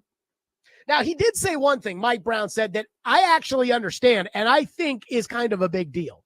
He talked about his goal when it came to the money was to be able to make it so that his family could inherit the team. And it's not as simple as you think. It's not as simple as I own the Denver Broncos, I die, and Jack inherits the Denver Broncos. I mean, it is that simple, but it's not. So the Denver Broncos are worth $7 billion. So if you aren't one of these mega trillionaires like David Tepper in Carolina, you're going to have to pay taxes. Your descendants are going to have to pay an estate tax. And that's going to be a lot of money on $7 billion. And so these organizations that have been passed down where it's the family business, they don't have the other assets and the other monies to be able to pay those estate taxes. So I'm sure there's got to be some clever accounting that they have to come up with. And I think that's real. You know, again, if you're a hedge fund billionaire and you die and it goes to your kids, that's just money. It's like, okay, you know, there's $4 billion and the government takes half. So now here's your check for $2.3 billion or whatever it ends up being. Well, you can't do that with a football team. And you can't do that. Like if you own a farm, you can't do that with a farm. So I do understand that. Everything else, I don't buy. I do not buy that the Bengals are committed to winning, because that Bengal team last year finished 9-8, and they started the year 1-4, and they lost 4 one-score games, and it was all because of the defense. It was all 38 points allowed this week and 41 points allowed this week. And the only good player they have on that defense is Trey Hendrickson. He's the only one. And so the leverage Trey Hendrickson has to get a new contract is basically to look at the Bengals and say, do you want to fix this defense or do you not? And it feels like the Bengals' response to that is, no, not really. I mean, we'd like to fix the defense, but we don't really want to fix the defense. It's like everybody who's overweight, including me, everybody wants to lose weight. But do you really want to lose weight? I'll have pizza tonight. You probably don't. That's the Bengals. They had the 25th ranked defense last year. In fact, there was one game at the end of the season, I think it was the Steelers, where Joe Burrow's sitting on the bench, and I saw this in the Netflix documentary. Joe Burrow is sitting on the bench, and he's looking up at the scoreboard, and he says, where you at, Trey? And Trey Hendrickson comes around, sacks the quarterback fumbles, they recover, Bengals win. Like Burrow's sitting on the bench saying, Trey, you're the only guy we have on defense. Please go make a play. I also saw that Al Golden, the new defensive coordinator, the former Miami coach, he's their new D coordinator. He said that during the spring, Joe Burrow came into the meeting room and he watched the film with the defense so he could go over with the defense what he sees as a quarterback. And I thought to myself, wow, this year Joe Burrow has decided he's going to coach defense as well as the whole team. Poor Joe Burrow. I mean, if Joe Burrow ever wins a Super Bowl with that stooge of a franchise, I mean, first ballot right to Canton. Don't even think about it. Like, we should be having Burrow-Brady discussions if he wins with that crap bag franchise.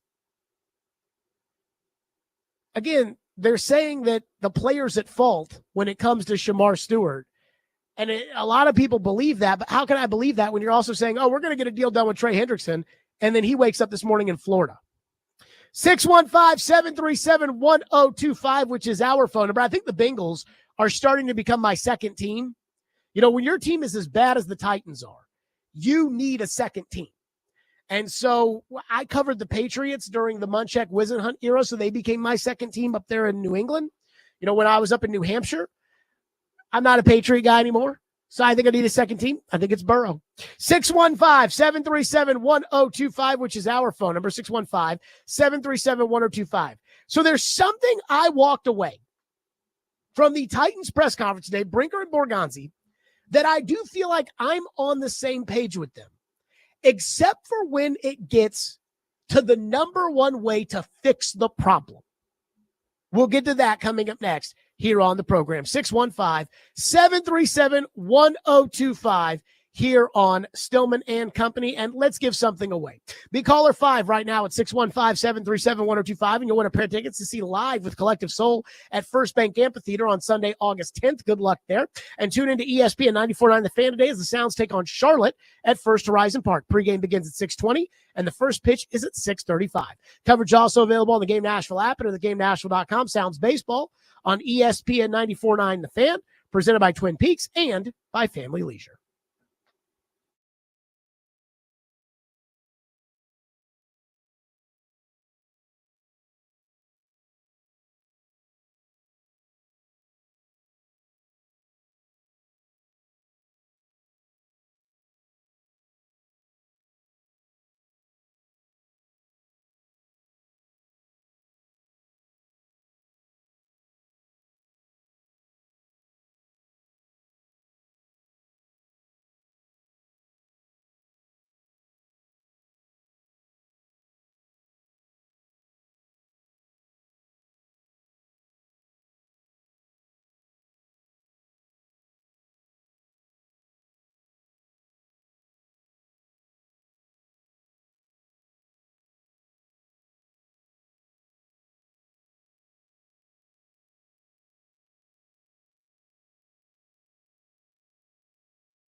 Stillman and Company, 102.5, 106.3 The Game, streaming live on Twitter, Twitch, YouTube, and Facebook Live. We are live from the Busy Bee Plumbing, Heating, and Air Conditioning Game Nashville studios.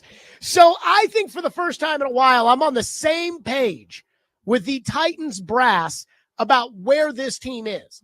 2 years ago, 2023, the Titans were kind of 1 foot in, 1 foot out. That was the Vrabel Ran Carthon year. It's like, I didn't know what they were trying to do. And the way they would talk about it, I wasn't even sure if they knew what they were trying to do. It's like, are you trying to win? Are you trying to develop for what are you trying to do? It doesn't make any sense. Last year, they kept pumping sunshine through every crevice, saying, oh, this team's going to be so good. Oh, we checked every box. Oh, we this, we that. And I'm like, this team is going to be awful. I have told this story, but I'll tell it again. Last year, right before training camp, I went to the Bahamas. I got bit on the leg by something. I had to go to the hospital just to make sure it didn't get infected. And the doctor was kind of working on the bug bite. And my dad was in the hospital room with me. And the doctor was like, Jared, are we going to be any good this year? And I'm like, no, sir, you are not. I went to Canada in August for a wedding. And at the wedding, because the people that were getting married were from Nashville, lived in Nashville, but one of them was from Canada. And people at the wedding were like, Jared, are the Titans going to be any good? I'm like, nope. I've been at practice. This team stinks. But Jared, we're going to be better than last year, right? Nope. But again, the Titans kept telling you, oh, we're going to be so good and we're going to compete and let Rand cook and you'll see and all that. I actually think that Chad Brinker and Mike Borgonzi are on the same page that I'm on when it comes to where this football team sits right now and how far away they were. Connor, if you could, Big Joe today went to the press conference, and I think people are going to get on Big Joe for this. I actually liked it because the answer tells you exactly where this football team is. But Big Joe asked them, do they think they can compete for the Super Bowl? Here's their reaction to what Mike Borgonzi said. Last 3 questions right here, guys. Simple question. The team you put on the field tomorrow, can that team win the Super Bowl? Listen, that's always the goal every year. Yeah. We also realize we have a lot of work to do on this roster. Okay. And multiple times they talked about the work they have to do on the roster. So I think that for the first time in, I can't remember since when, I'm actually on the same page as the Titans are. In 2023, after the 22 season, and I know it was bad at the end of the year, but I thought, hey, they need to try to build it up and run it back with Henry and Tannehill and give it a shot. They kind of did that. They spent no money that offseason. They waited the price to go all the way to the bottom on DeAndre Hopkins and brought him in, but they really weren't aggressive at all in trying to win with Henry or Tannehill, and they put Andre Dillard out there. Last year, they thought they were going to be good, and I was like, this team stinks. Now, I'm like, this team is bad. And they're like, this team is bad. So at least I think we're on the same page. That said, the one thing where I feel like we disagree with the way to build this thing back up is what they did at the quarterback position with Cam Ward. I know you don't want to hear it, but right now, in order to win a game, you are more likely to do it with Sam Darnold, Geno Smith, or maybe even Russell Wilson or Kirk Cousins, neither of whom I wanted. I didn't want Russell Wilson. I didn't want Kirk Cousins. But you are more likely to win a game with Darnold, Geno, Russell, or Kirk Cousins than you are with Cam Ward at quarterback. Now, next year, you should be more likely, we hope, to win a game with Cam Ward than you would be with those guys. But I keep thinking back to what the Titans reportedly turned down when it came to the Giants trade. And I look at it like this. Again, the roster needs a lot of work. They are far away. I agree. And I don't think drafting Cam Ward or trading Cam Ward would have had any effect as to whether or not this team was going to compete for the Super Bowl. But when it comes to where you are on the roster, wouldn't you be closer with Kirk Cousins, Abdul Carter, Luther Burden, or instead of Abdul Carter and Luther Burden, Ashton Genty and Jaden Higgins? Because even if you win 6 games next year, you're going to be picking number 5 overall, but you're also going to have the Giants number 1, and you're going to have the Giants number 2.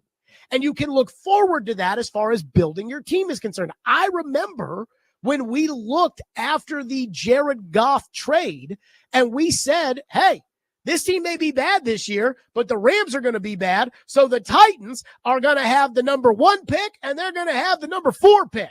Now, we didn't know the Titans were going to win 9 games that year. That was a surprise, even to the Titans. But, I mean, we looked at it like, hey, 2 high picks. Let's go. And that's where we disagree, Borgonzi and Brinker, and the way to build this team, or the money disagrees. And I don't know which one is the answer here. So let's use Kirk Cousins as the example. And the reason I picked Kirk Cousins, and I don't want Kirk Cousins on the Titans, but I'm using him as the example because with Sam Darnold, we know what Sam Darnold ended up getting. We don't know what Sam Darnold was asking for. With Geno Smith, it cost a 3rd-round pick, and I don't think you should have traded a 3rd-round pick for Geno Smith. But with Cousins, they would have given you Cousins for pretty much anything, and we know what the cost is because his contract's already signed. If the Titans were to trade, again, a bag of balls to get Kirk Cousins' contract, plus the money for the Giants picks, that would have been $27 million, plus $45 million on the 3 extra signing bonuses that you would have had to pay. Plus, if you had kept Cousins for next year, it's $45 million. Cousins has a salary of $27 this year, $45 next year. That is $117 million over 2 years, including the 3 extra signing bonuses that you would have had to pay. You would have had to pay the 3rd pick signing bonus. You would have had to pay the 35th pick signing bonus. You would have had to pay next year's 1st-round pick of the Giants bonus and next year's 2nd-round pick of the Giants bonus. But you're taking away the bonus that you paid Cam. So that's $117 million over 2 years. Take away Cam's $36 million signing bonus. And you're looking at a difference of $81 million. And that's just for Kirk Cousins. Geno Smith or Sam Darnold might have cost more. But if the Titans know that this team is that bad, they're bad. I know it. They know it. And I think most of you know it. They have to know how hard it's going to be on Cam Ward in order to reach his full potential. And that Cam Ward cannot fold under what's going to happen to him. And that's where I think they and I disagree. I'll give them credit because a lot of people, somebody asked earlier today, Jared, do you think the Titans are better this year than they were last year? Or do you think they were better last year than they were this year? I think they're better this year. You want to know why? Because this year's team has a right tackle. And I don't have to tell the right tackle story anymore. So I think this year's team is better. But I don't think it's much better. And I think they lack a lot of talent on this football team. I think this defense is wretched. I think the pass catchers outside of Calvin Ridley, bad. Cam Ward is going to go out there week 1 against Denver if he's the starting quarterback, and I think he's going to be the starting quarterback, but he's going to go out there in one of the hardest places to play in the league at altitude with 1 receiver, an offensive line on the silent count, learning on the fly, a so-so run game, and no defense, going up against Sean Payton. How does Cam Ward not break in that scenario? Again, we've lived through Vince Young and Marcus Mariota.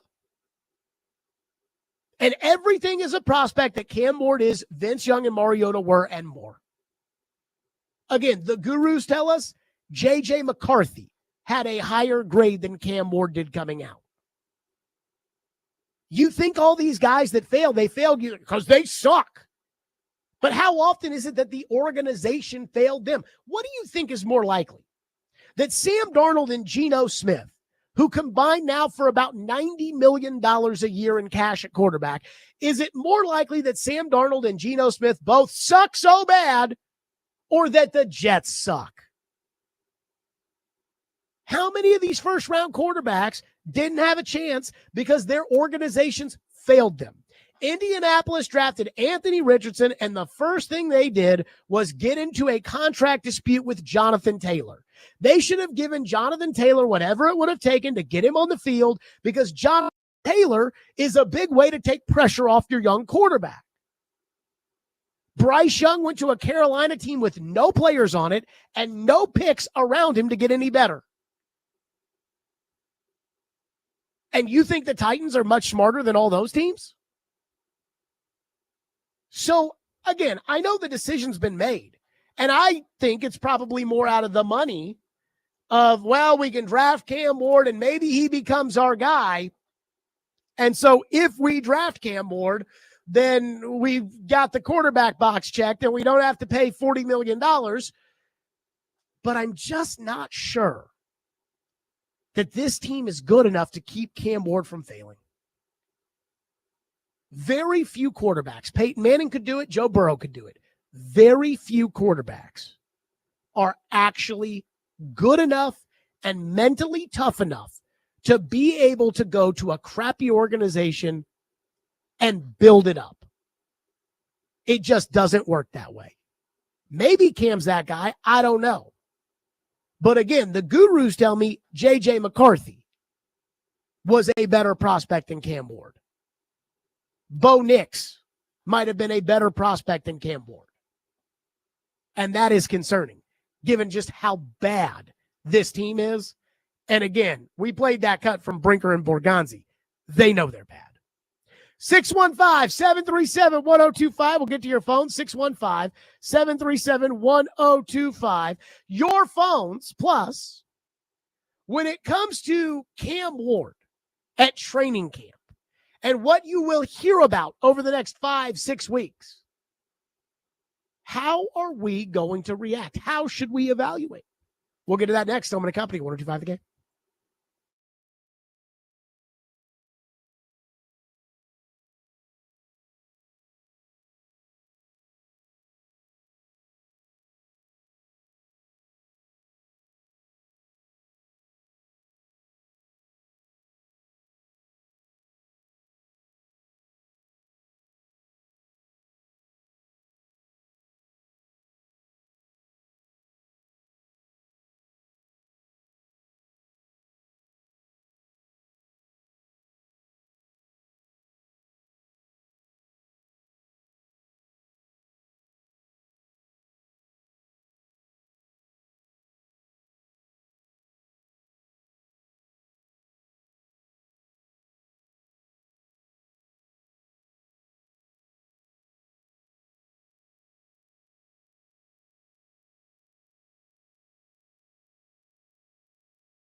I guess both of you like what you've seen from Cam through the course of the offseason. What do you hope to see from him here as camp begins? Yeah, just growth. I think, Coach has mentioned in the spring, he's really happy with the progression that he's had.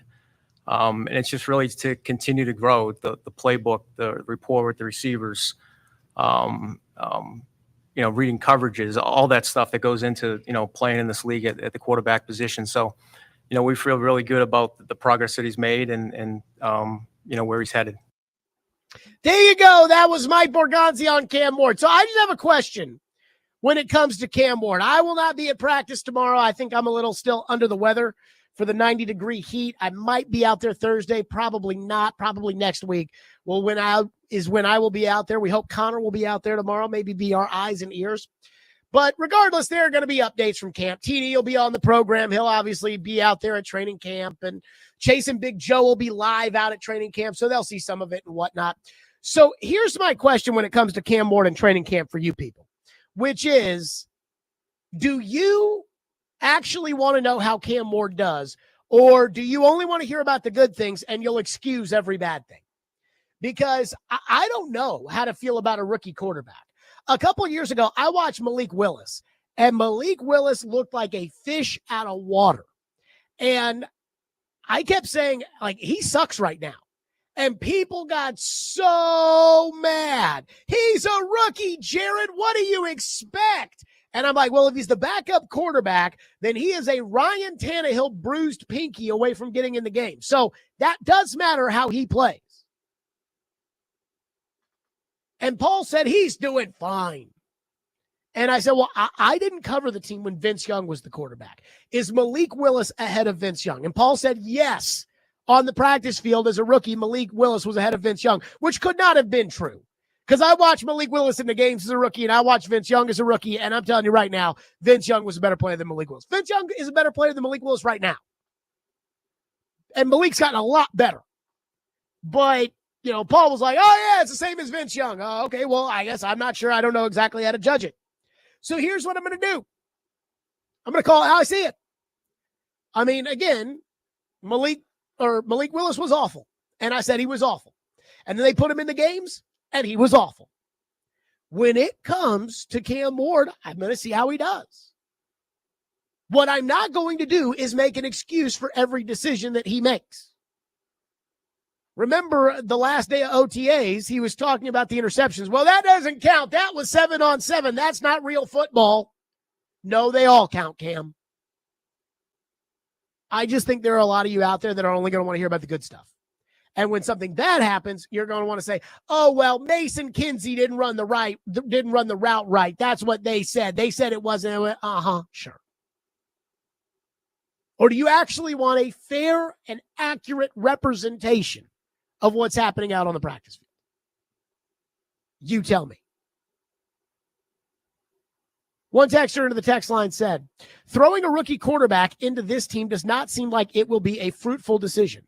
But if they keep building, assuming you think that the offensive line pickups were a step in the right direction, do you think this team could be building a good foundation for the quarterback in 2 to 3 years? Building on that, if that's the case, do you think it's more likely Cam will be the quarterback, or they'll have to pick up another quarterback? So here's what I think is the plan. I think the plan is you need about 12 really solid core pieces in order to compete in the NFL.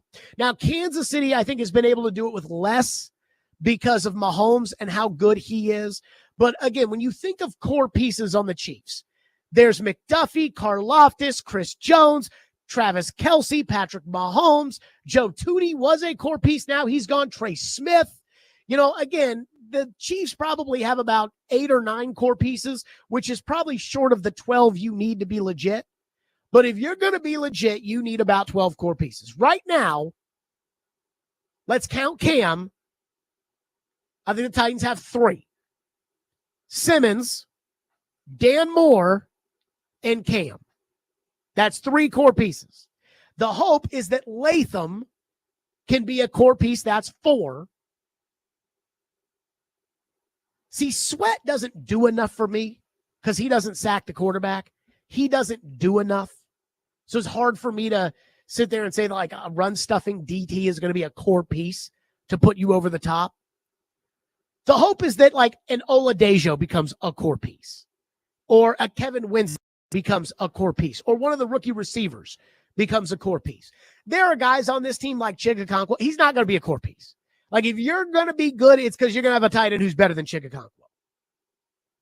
Think about when the Titans were really, really bad, and then when they got good with Henry and Byard, and how many of the guys were core pieces that were a part of the teams that were really bad? I think 2, Delaney Walker and Jarrell Casey, and that was it. And I think Dan Moore is a core piece because he was a starting left tackle for a playoff team in Pittsburgh, and if you're going to be any good, he's going to be your starting left tackle too. And then Latham has to be a core piece. Ward has to be a core piece. Oladejo, they have to hope is a core piece. It'd be nice if one of these inside backers that they've drafted, like a Cedric Gray, became one, but I'm not counting on it. Jarvis Brownlee has potential to be a core piece, but again, I wouldn't count on it. You need about 12. So right now, I mean, Zeitler's not a core piece. He's a veteran player who's on a 1-year deal. So right now, let's just say everything goes right. Your core pieces are Ward, Oladejo, Latham, Moore, Simmons, one of the rookie receivers. Now you're at 6. You're still a couple free agency and draft classes away from being at 12. 615-737-1025. One texter says, I'd like a mixture of both, Jared.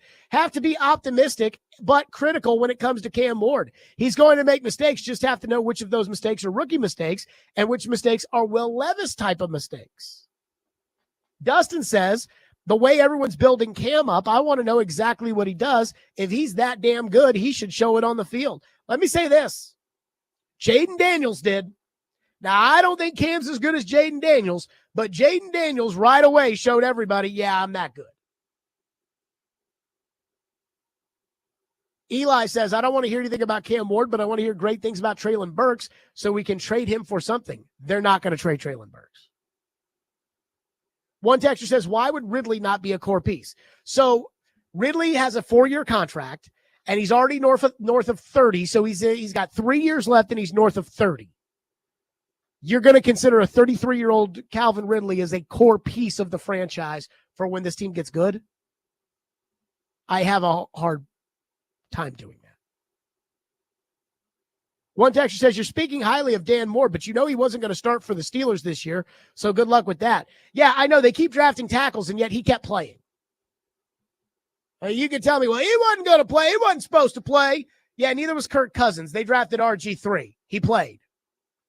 Dan Moore played. The other 2 guys didn't play. So, again, that's how far away I feel like you are. Trevor Maddich joins us next. His reaction to what the Titans said today and his thoughts ahead of camp. We'll get into that next. Stillman and Company, 102.5, 106 for the game.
This week's Nashville's Best Deal is Eastside Bowl in Madison. Eastside Bowl is a vintage bowling alley, music venue, lounge, and arcade designed by locals for locals. Get 2 hours of bowling plus shoe rentals for up to 6 people for just $45 while supplies last. Go to theGameNashville.com/deals to get yours today. ESPN's Trevor Maddich is with us, presented by Houston Clinic Orthopedics. When experience matters, the Titans hit the practice field tomorrow morning. Chad Brinker and Mike Borgonzi held a press conference, Trevor, in which they emphasized the work that needs to be done on the roster and that fans need to be patient. I agree with that sentiment. But if you were going to be out there tomorrow at training camp, Trevor, what would you be looking for a Titan team that I'm trying to find the hope with? Man, everything surrounding Cam Ward, the rookie quarterback they took first in the draft. And that means Ward himself. It means his receivers, the offensive line, and then you can actually throw the defense in there too and how they might hold the score down. But ultimately it comes down to how well they can develop Ward and the team around him. So as Ward is the spearhead of all that, right? I am not worried about him, especially early in camp, making what seem to be mistakes. Things like throwing the ball into triple coverage or throwing interceptions or things like that. Because part of what camp is for young players is to find out what they can do, what they can't do. And it's not just the quarterback to see if he can drop the ball into a tight window with defenders around. It's also finding out if that receiver down the field can go make a play when he's well covered.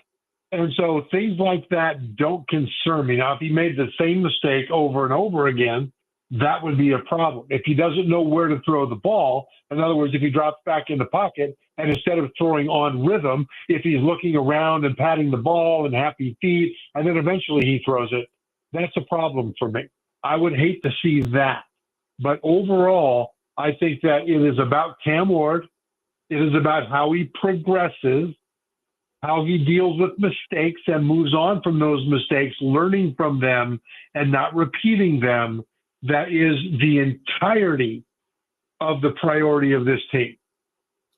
So when it comes to mistakes, let's say he throws some interceptions tomorrow, and then he comes back on Thursday and he throws the same interception again. Then do you have a problem with it? When do you start to worry if things don't go well?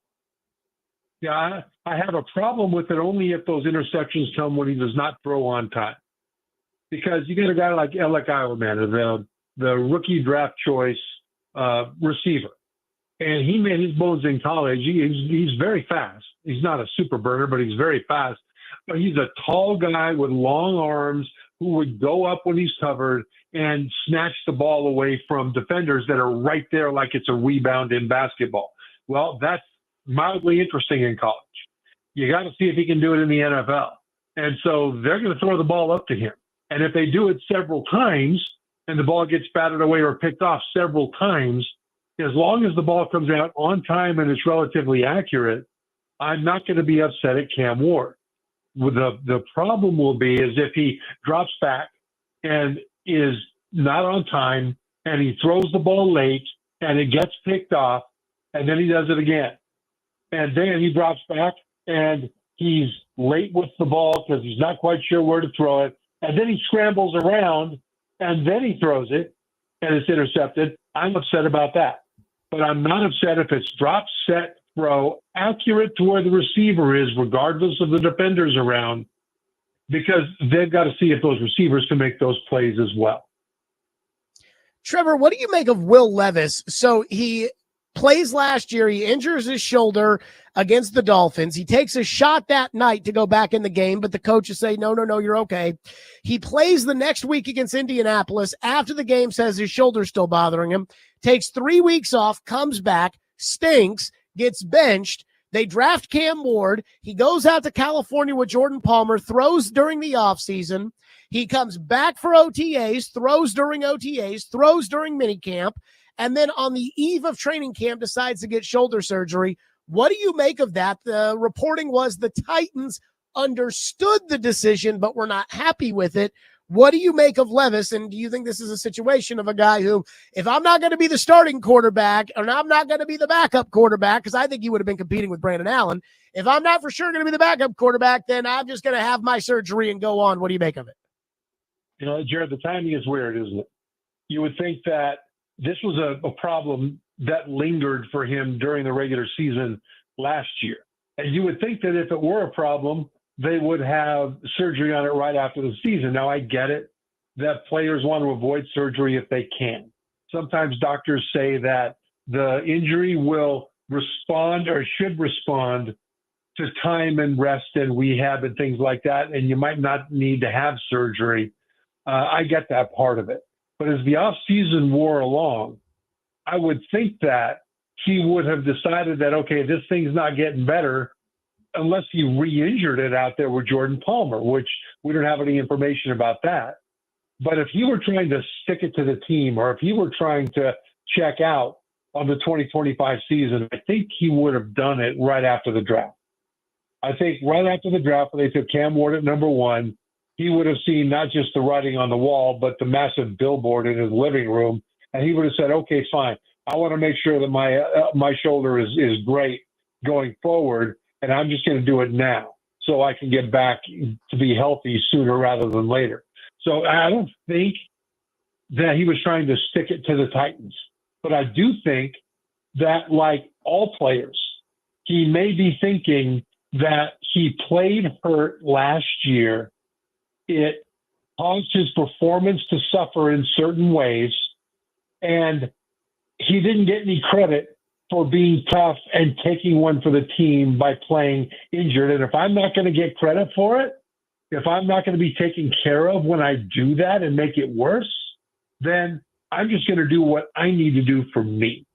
And so my guess is that it's more of Will Levis saying, look, I need to do what's right for Will Levis rather than I need to do what will make me feel emotionally better by sticking it to the Titans without them having a quality backup quarterback. Trevor, I'm not convinced that he would have been the backup quarterback. There was a lot of talk on TV with Levis that, well, that ends the battle between him and Cam Ward. I didn't think there was really much of a battle there, but I wasn't convinced he was going to be the backup quarterback. I listened today. They asked if they were going to go out and get another quarterback without Levis, and Mike Borgonzi said no. They were impressed with Brandon Allen in the spring. Brandon Allen has been the backup to Joe Burrow in Cincinnati. He was the backup to Brock Purdy in San Francisco last year. Trevor, I'm convinced that Brandon Allen was always going to be the backup quarterback, and that Levis, instead of losing this quarterback battle and being a third-string quarterback, says, no, let me make sure I get right, and this way I can do it, and the team won't put me on NFI or anything like that. Yeah, I see that. I think part of it is that the head coach, Brian Callahan, got himself in a bit of trouble by not having a quarterback competition last year between Will Levis and I'm spacing, Oklahoma State. Mason Rudolph. Mason Rudolph. He just gave it to Will Levis, and he's our starter, and et cetera. And then kicked him in there when Will Levis made some real boneheaded decisions that contributed to 2 early losses. And they just kept him in there and kept saying nice things about him. And the problem there is that the other teams and the players in the locker room were thinking, okay, I get it that you need to give a little more space to quarterbacks so they can make mistakes and grow from those mistakes because of the nature of the position. But there comes a time, Coach, when why am I busting my rear end out here? And why am I being held accountable for making poor decisions when that guy isn't? And that's one of the reasons I think Brian Callahan had, a priority on having at least the appearance of a quarterback competition this year between Cam Ward and Will Levis. And the truth of it is, I think if you dropped in from Mars and didn't know about last year with Will Levis and number 1 pick in the draft with Cam Ward, I think just this year, there's a pretty good chance that Will Levis would have pushed Cam Ward and maybe even won the job if you dropped in from Mars early on. So, the problem they have now is that Brandon Allen, bless his heart, was up in Cincinnati with Brian Callahan, and he backed up. Come on, I'm spacing names now. Burrow and Purdy. Joe Burrow, yeah. And so so he understands the offense, et cetera. But when Brandon Allen has had a chance to get on the field, he has never been particularly even decent. I mean, in the years he's been in the league, and he was drafted in 2016, he's never had a QBR quarterback rating over 47. Now, keep in mind that 100 is perfect, 50 is average. You know, you look at the years he's had, times when he played. The most games he played was 2021. He played in 6 games. His QBR was 10 out of 100, 10, right? And so he hasn't proven to any level of confidence that he could go in as a backup quarterback and win you games. Tim Boyle's 0 for 5. He's the other quarterback on the roster. He's 0 for 5 as a starter. So Will Levis at least has a big, strong body, a big live arm, and he's made a whole lot of mistakes that he has a chance to learn from. Those other guys haven't done anything to give you any hope that maybe they could do anything at all. So right now, Cam Ward is the starting quarterback, and any lip service to there being a competition is just ridiculous. More with Trevor Maddich, including what does Cam Ward have to do to be the starter on the road at Denver in week 1 during training camp? We'll do that next. Stillman and Company, Trevor presented by Houston Clinic Orthopedics, when experience matters. 102.5, 106 through the game.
Stillman and Company, Titans hit the practice field tomorrow. Trevor Maddich with us, presented by Houston Clinic Orthopedics, when experience matters. So, Trevor, Titan fans get mad every time I say this, but I am worried about throwing Cam Ward out there before he's ready. You know, if Cam Ward is ready enough to go week 1 and he doesn't play week 1, it's not the end of the world. If he's not ready and he plays before he's ready, you can stunt his development, or quite frankly, you can ruin him.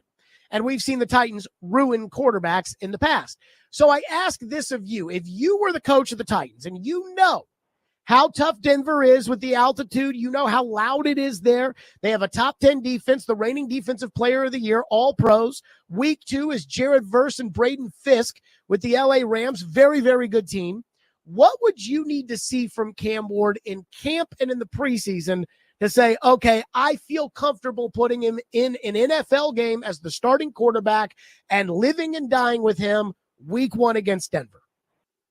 Yeah, and then it gets worse, by the way. After the Rams, they've got 2 division games at home against the Colts and then at Houston. And so things don't get any easier after that. And on paper, in theory, I agree with you, Jared, that the worst thing you could do with a young quarterback is put him in before he's ready to recognize what he sees. Because then that quarterback will drop back to pass. The disguised pre-snap of the coverage and the blitz will change to what they're really doing.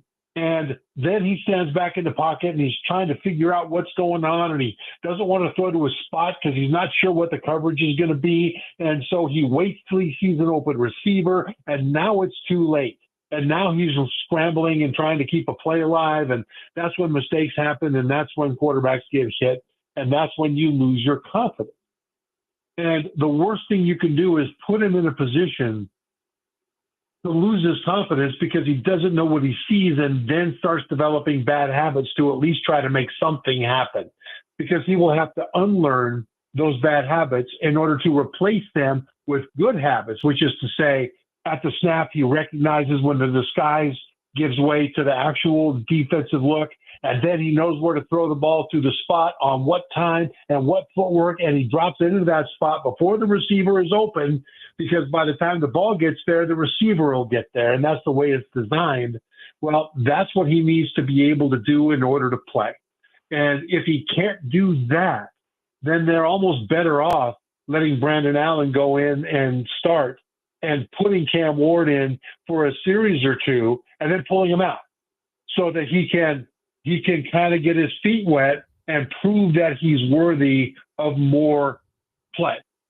Because as much as you can't have confidence as a Titans fan in the other quarterbacks on the roster to go out and maximize the rest of the roster, the worst thing you can do is wreck this guy from a confidence standpoint early on.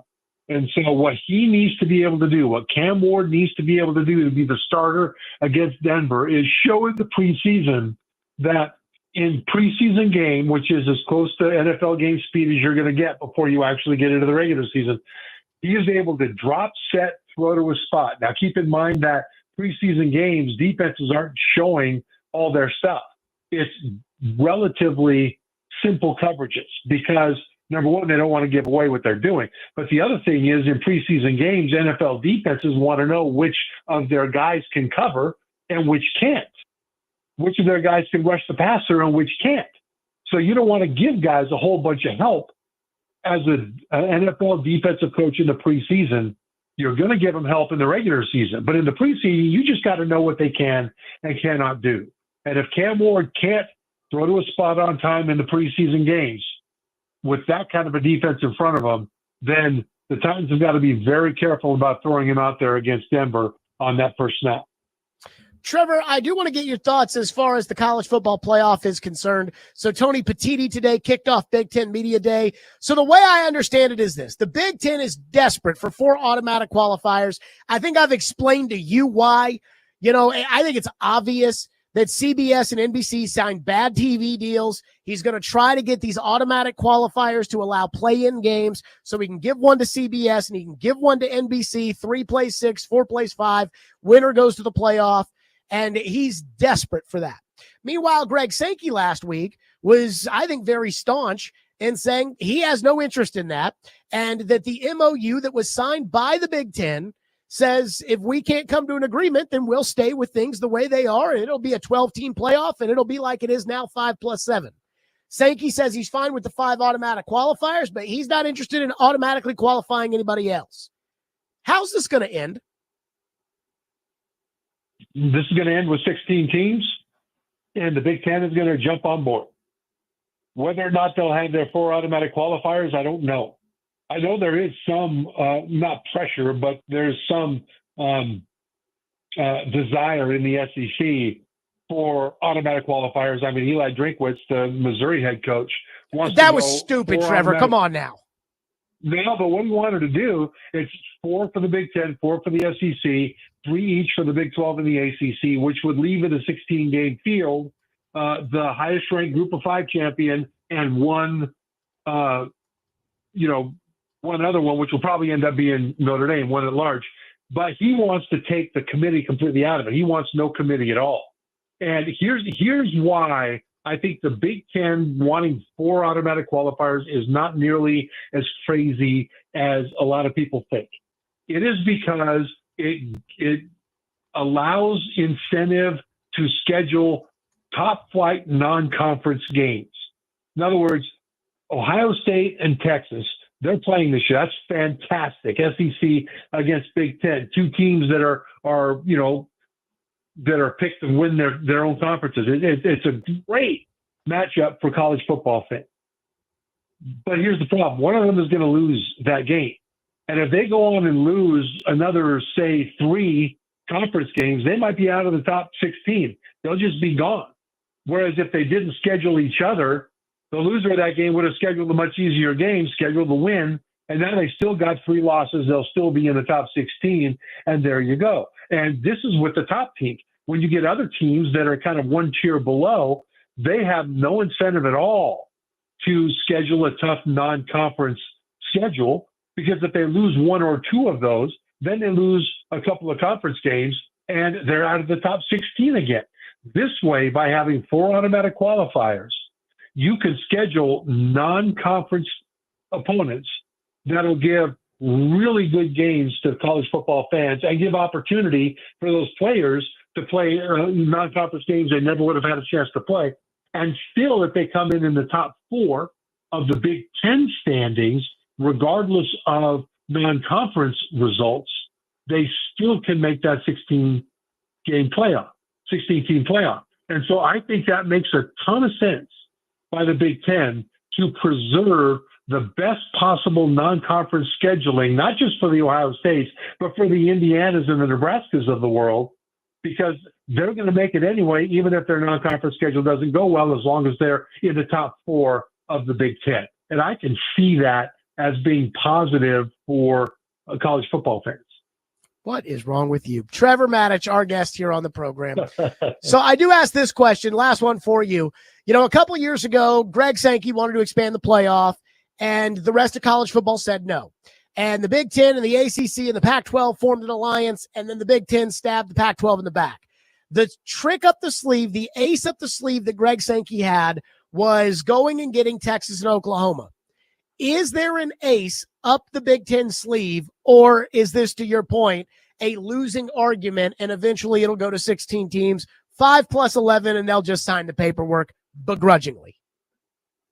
Yeah, that's where I think it's going to go. I don't know what ace could be up their sleeve right now, because, Clemson and Florida State and Miami would love to join the Big Ten.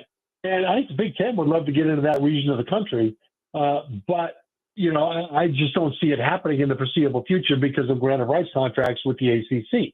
And so what about other teams out west? Well, all the other teams out west are kind of all allocated, with the exception of Notre Dame, the ones that are attractive anyway. And Notre Dame has a scheduling agreement in football with the ACC. And so they're a natural ACC fit more than they are a natural Big Ten fit right now because of that. So I think that the Big Ten is going to do everything they can to push this thing, but ultimately they will make a lot more money with the 16-game playoff, even without the 4 automatic qualifiers, than they would with a 12-team playoff over the course of time. because I think they're going to get 4 teams in most of the time anyhow. And ultimately, money is going to talk, and I think the money is going to be too big. But right now, why not swing for the fences? Trevor Maddich, presented by Houston Clinic Orthopedics, when experience matters. Trevor, great stuff. Football starts tomorrow. We will be breaking down practice next week. Great stuff. As always, we'll talk soon. Thanks, Jared. That's my guy, Trevor Maddich, right there on the program. Chad Brinker today was preaching for one thing with you people, you the fans. But does he deserve it? We'll get to that next. Stillman & Company, 102.5 again.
Stillman and Company, 102.5, 106.3 The Game, streaming live on Twitter, Twitch, YouTube, and Facebook Live. We are live from the Busy Bee Plumbing, Heating, and Air Conditioning Game Nashville studios. Here on the program, practice starts tomorrow. Training camp open today. And Chad Brinker and Mike Borgonzi met with the media. And you heard a cut right there in Connor's update. But there was one thing off the top that Chad Brinker and Mike Borgonzi wanted to make sure everybody knew, and that is that this roster has got some holes on it and they've got work to do, i.e., this team is not ready to be great anytime soon. And so Gentry Estes asked a very good question of Chad Brinker about expectations, given the fact that after the season, when Chad Brinker got elevated to the top spot, he said, fans, we got to be patient. It's going to take time. Last year, it was, we're going to spend all the money in free agency and we're going to be so good. And you're going to say, Mike Vrabel, who? Well, that didn't work out. So this year, fans, you got to be patient. And so Gentry asked, how do you feel about that now that the offseason is over, now that you have a pretty good idea of what your team's going to be? And here is what Chad Brinker said. Nobody wants to hear that word, patience. I get that. But the reality is we understand where we are as a roster. We got a lot of work to do. And we're going to be relying on a lot of young players this season to carry this football team. And we need those veteran players as well to help those young players grow. So there will be some challenges, but I do want to see our football team improve from day to day to week, to where by the end of the season, we'll see what we look like. Hopefully we're healthy. This is a game. It's a war of attrition. So you got to be healthy, and there's just a lot of work to do. So it's hard to really define, if you're asking me what does success look like in 2025, I think that's for you guys to write about. I just want to see this team get better. And we'll go through another, season this year. Acquisition, we got the first waiver claim. We're going to constantly be looking to upgrade this roster. If guys aren't getting the job done, then we'll get guys in here that will. So the top of the roster is just as important as the bottom. He's telling you they're going to be bad. He's telling you everybody's got to be patient. He's telling you we need time to build up this roster. And that's not crazy. I think everybody kind of understands that. We know the Titans have swung and missed in the draft, whether it was Rand Carthon, whether it was John Robinson, whether it was Mike Vrabel. Again, they've missed in the draft. They've missed in free agency. L'Jarius Sneed was a terrible, terrible decision. They understand that. So when it comes to Chad Brinker, though, the word that he used is patience. And with patience, it means time. And I was thinking about this today because I just don't know the answer. When it comes to where the Titans sit, does Chad Brinker really get the benefit of patience? Does he really deserve time? This team's going to be bad. He knows it. I know it. I think most of you know it. It's going to be rough because they stink. But the difference between Chad Brinker and, say, Mike Borgonzi, or a new general manager, or a new team president, or a new whatever you want to call it, is that Chad Brinker has been here for 2 years. The reason you stink is because you missed on Peter Skoronski, who is a bust. Well, Jared, he was an honorable mention guard. Yeah, when you're taken 11th overall and you're not on a trajectory to the Hall of Fame, you're a bust. At guard, bust. Will Levis, bust. Tajay Spears, bust. J.C. Latham, drafted to play left tackle. That's a miss. He's going to move over to right tackle. We'll see how he does. Tavondre Sweat, 1 sack last year with the 38th overall pick. Brinker knows it. I know it. You guys may say, well, but Jared, Tavondre Sweat had a decent PFF score, so, let's give him the benefit. Brinker's not doing it. Brinker knows that was a reach at 38. He knows it. Free agency, L'Jarius Sneed, woof, hurt again. Mike Borgonzi can't be blamed for taking the guard with the 11th overall pick. But when it comes to Chad Brinker, he was here for this. Chad Brinker was here. So when Chad Brinker says we need time, I have to ask, is it really fair? Is it really fair to give Chad Brinker time? Like, is it really fair? Or are we going to look at this and say, what the hell were you doing for 2 years? And I know, because I asked when he had the press conference in January, I said, well, you said you and Rand were super aligned and now Rand's fired. So, and he was like, well, I had, I think what he said was I had responsibility without authority. And now he's got authority. But are you really going to listen to that if this team wins 4 games this year? Hey, we're just starting off. We need to be patient. He was here when they took the guard. He was here when they went all in on Will Levis. He was here when they drafted J.C. Latham over Brock Bowers. He was here when they traded for L'Jarius Sneed, who is still hurt with the knee injury. So I must ask, I must say, is it fair? And that is the word I want to use, fair. Is it fair to give Chad Brinker the time that he asked for? I will say this. I don't know yet. I know this. That press conference that he and Mike Borgonzi did today, more competent than anything that Rand Carthon did in 2 years of being the general manager. So at least you're already headed in a better direction. But I'm still not sure that I can go all in and say, yeah, let's go ahead and give Chad Brinker 3 years, and let's see if the guy who was here when they drafted a guard, let's see if the guy who was here when Tavondre Sweat got drafted 38th, even though he's just not good enough for the 38th pick, the guy who was here when they went all in on Levis, including Amy, I don't know that I can say that yet. Even though I do think that they're more competent than they used to be. 615-737-1025 is the phone number, 615-737-1025 here on our program if you want to weigh in. Plus, something that Borgonzi and Brinker said today that it's already getting a headline. It's already the kind of, I just don't know if I can trust it. We'll get to that coming up next. Stillman and Company, 102.5 The Game.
You can see it in the spring, the way he interacts with the players, the way that he communicates with them. And you could see them develop over the spring. And, I think he's got a really good control of the team. I've been impressed with that. So, like I said, it's going to be an evaluation process here as we go through training camp, as we get into the season, and how he develops these players and how the coaching staff does. And so far, they've done a tremendous job.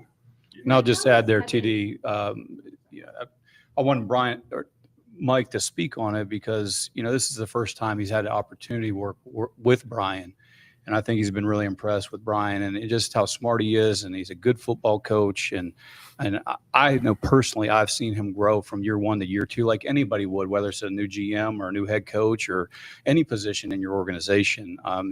There's a confidence there that I've been impressed with, and the way he's communicated with the players, with his staff, with everybody in the building.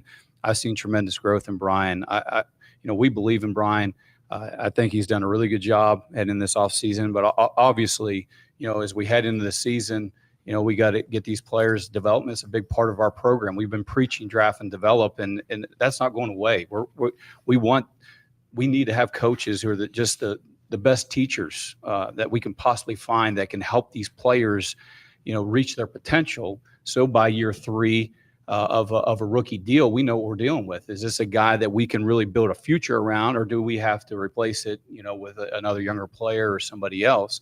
So the development piece of this is essential. And I've been really impressed with Brian from the coaching, development, and just the whole understanding the big picture of how to run a football team. That was Mike Borgonzi and Chad Brinker today, and it sounded like the blue jeans were coming off when talking about Brian Callahan. My God. And I heard that, and I thought, oh, God. Again, I like Callahan. I hope it works out for him. But if he was a stock, I'd be shorting the hell out of it because I think he's going to get fired by the end of the year. I don't think he's a good coach. I have not seen any meaningful change outside of the Pee Wee program. This offseason, I think he's the same pushover he was last year. I think nobody in that building, coach, there's not a single coach that'll stand up to Jeffrey Simmons. I don't think he holds anybody accountable. And again, I think the Pee Wee program is not going to work for NFL players. I think it's meant for Pee Wee players. That said, when I heard that, and one moment groaned, but at the other moment, I'm reminded of Chad Brinker and how when it comes to Chad's evaluation in that given moment, I had an athletic director tell me one time, he said, we love our coaches until they're not our coaches. And what that told me was, oh, yeah, we'll always say, oh, our coach is the best. And then the second he's not our coach, hey, wasn't that good. This was Chad Brinker on the Titans podcast in January of last year talking about Rand Carthon. And Rand is a tremendous person, as far as an evaluator and the relationships he has around the league. And we really wanted to allow him to flourish in that role. Rand brings in a lot of good people, and that's something that this organization can be proud of first and foremost. But I do know we have the right GM. Rand Carthon is going to do some great things. He and Brian Callahan just kind of getting this team together. There's a lot of excitement around it. Hope is a powerful thing. We're hopeful that the fan base sees that and is excited about what we're doing now. This is where Rand Carthon is just masterful. He has these relationships with these players in a way that most of us in the building don't. We're just so aligned, he and I. And Rand talks about he has this acronym FIT, fast, instinctive, and tough football players. And I love that. I was like, man, I love that. That's kind of an identity of the team that you want to build. Yeah, Rand's a big part of that. Rand's the one that's really connected with those players in a way that probably no one else has in the building. So let's take what Brinker says when he drops his pants with a grain of salt. And yet, Buck at A to Z Sports headline, Titans brass reaffirms their belief in Brian Callahan as coach after tumultuous first season. It then says underneath it, how ownership thinks is a different matter. Buck writes, What is most important for Callahan in year 2 is clear and obvious, and is the development of this year's number 1 overall pick quarterback, Cam Ward. No crap, he continues, after putting in all the quotes and everything else. But Buck continues that those are the areas and many others that Callahan must improve on his side of the ball this year, talking about some of the issues they had, EPA, etc., so on and so forth. Are they really all in on Callahan? Again, Buck heard that and was like, Titans brass reaffirms their belief in Callahan as coach after tumultuous first season, but how ownership thinks is a different matter. Or is this like the Mafia, where they treat you like they love you, and then all of a sudden it's like, oh, Paulie, won't see him no more. Oh, Rand, won't see him no more. Is that what it is? Because, again, when I heard them talk about Callahan and the Pee Wee offseason program, which I just, again, the Titans are talking about, yeah, we spent all this time and we really wanted to be competitive. And so we've decided to come up with something that apparently Mike Vrabel wasn't smart enough to come up with, and Tom Landry wasn't smart enough to come up with, and Bill Walsh wasn't smart enough to come up with, and Bill Belichick and Don Shula, they weren't smart enough to come up with it. But Brian Callahan, he came up with this great Pee Wee program, and this is going to be what sets the Titans apart this year. And then here's Brinker and Borgonzi, who is not a good BSer. Even Borgonzi's like, hey, he's got command of the team. He's got command of the players. He relates to the players. He's got a good relationship with the players. I'm like, good God, I don't see any of this. I mean, I think the players like Callahan because Callahan's a nice guy, but I don't think the players look at it like, oh yeah, hey, I have the honor of playing for Tom Landry. I don't think they look at it like that.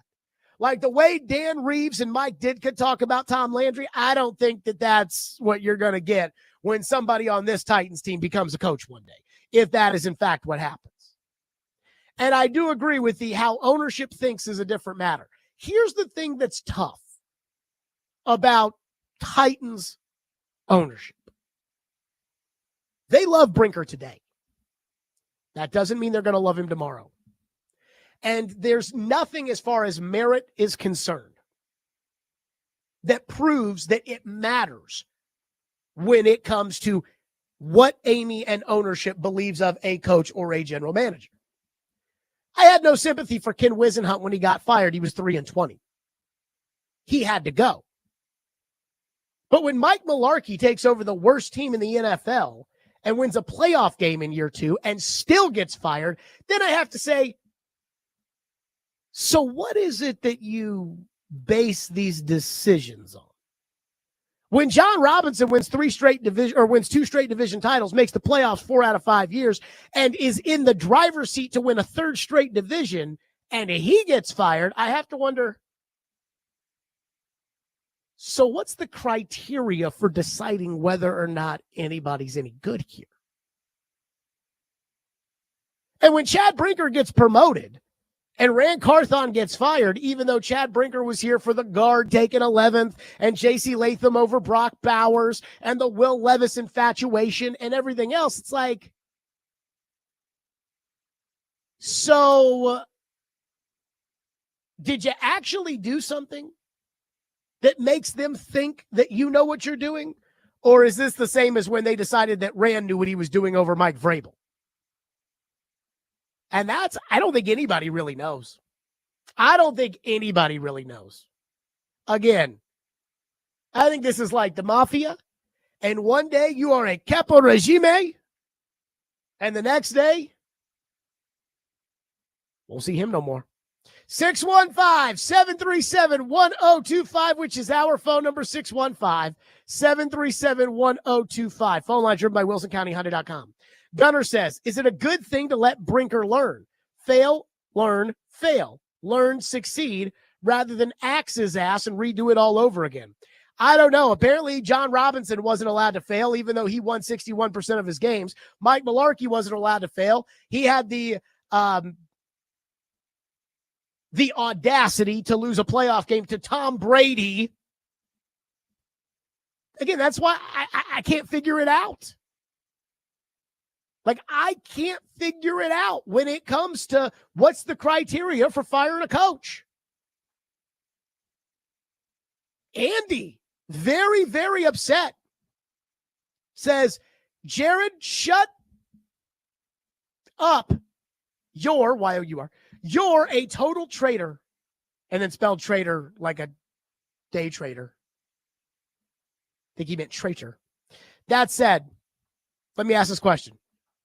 What makes me a traitor? Must I ask? What makes me a traitor? Because I want what's best for the Titans? I want them to win? Again, it's like, some of the local homers in the media that say things like, oh, Jared Stillman is just constantly pessimistic. Well, we're talking about the worst team in ball. The one that you people thought was going to be good last year. The one that I kept saying they don't have a right tackle. And the greatest general manager in the history of the Titans told me you better have a right tackle.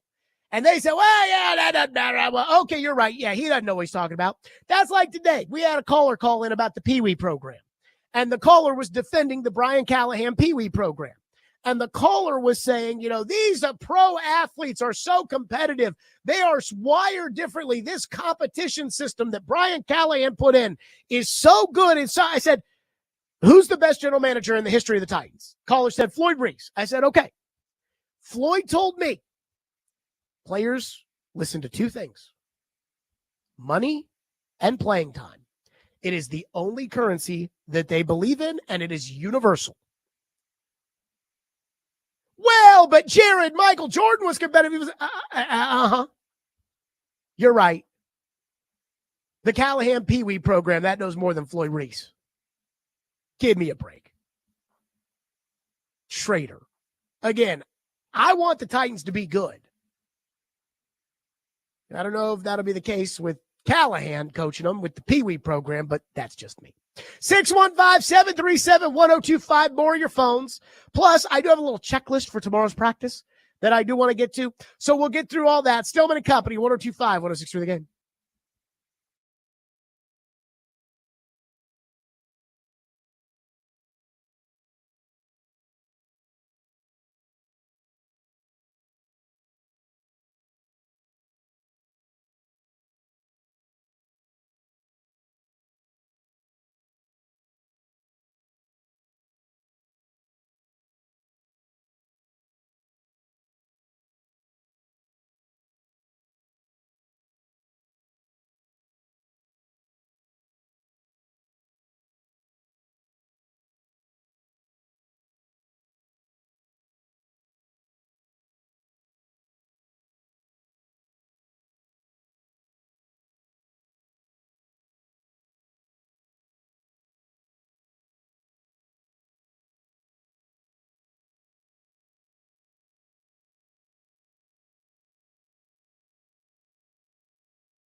One of the things I felt like lacked from our season last year was we just needed more out of the time we were together here in the offseason and in training camp. How do we better connect our team?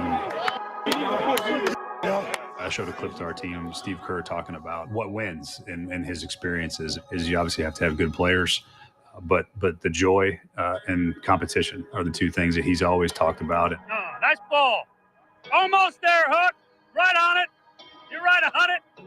Out the gate. There we go. That's it. Good job. So a route that I've never done before. I've not seen done a lot of different places, so I think it's a bit unique to us, which is exciting. As we divided our team into 8 different teams, so each team has a captain and an alternate. Well, Morgan, you guys are hanging on to a lead. There's about 11 to 12 players and usually 2 to 3 coaches on every single team. I got you. I like that. I got 2 points. I feel like you do that.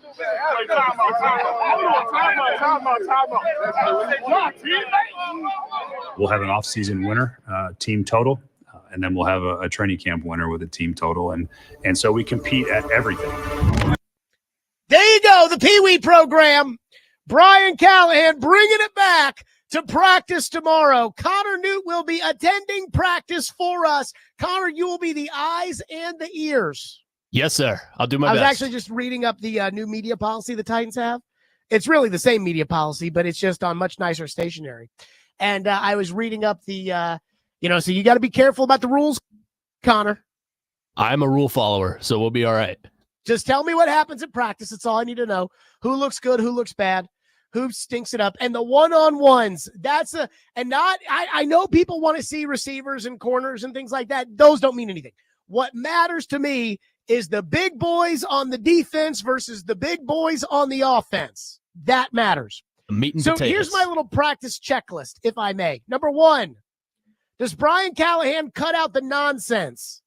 Again, I think the Pee Wee program is nonsense. That's obviously going to be a thing. But last year, anytime there was some sort of mistake, they always had some kind of bullcrap excuse. Remember when Calvin Ridley and Will Levis couldn't connect and Brian Callahan said, oh, it was hot outside. Or when he threw the interception against the Seahawks and he said, well, we have plenty of time to work on the 2-minute drill. Again, the nonsense. Like, get rid of that. Oh, it was hot? Yeah, it's going to be hot. It's training camp. Number 2, and this kind of follows up on number 1. Will there be a sense of urgency regarding mistakes? So last year, every time the Titans made a mistake in training camp, Callahan was the first to make an excuse for it and say, well, Denard's defense is really good. Or, oh, well, we'll have plenty of time to fix those mistakes. Or, oh, well, or will it be like, hey, we better get it figured out because if we don't get it figured out, we're going to have to put somebody else in there. Because the patronizing that they did last year of every mistake didn't work.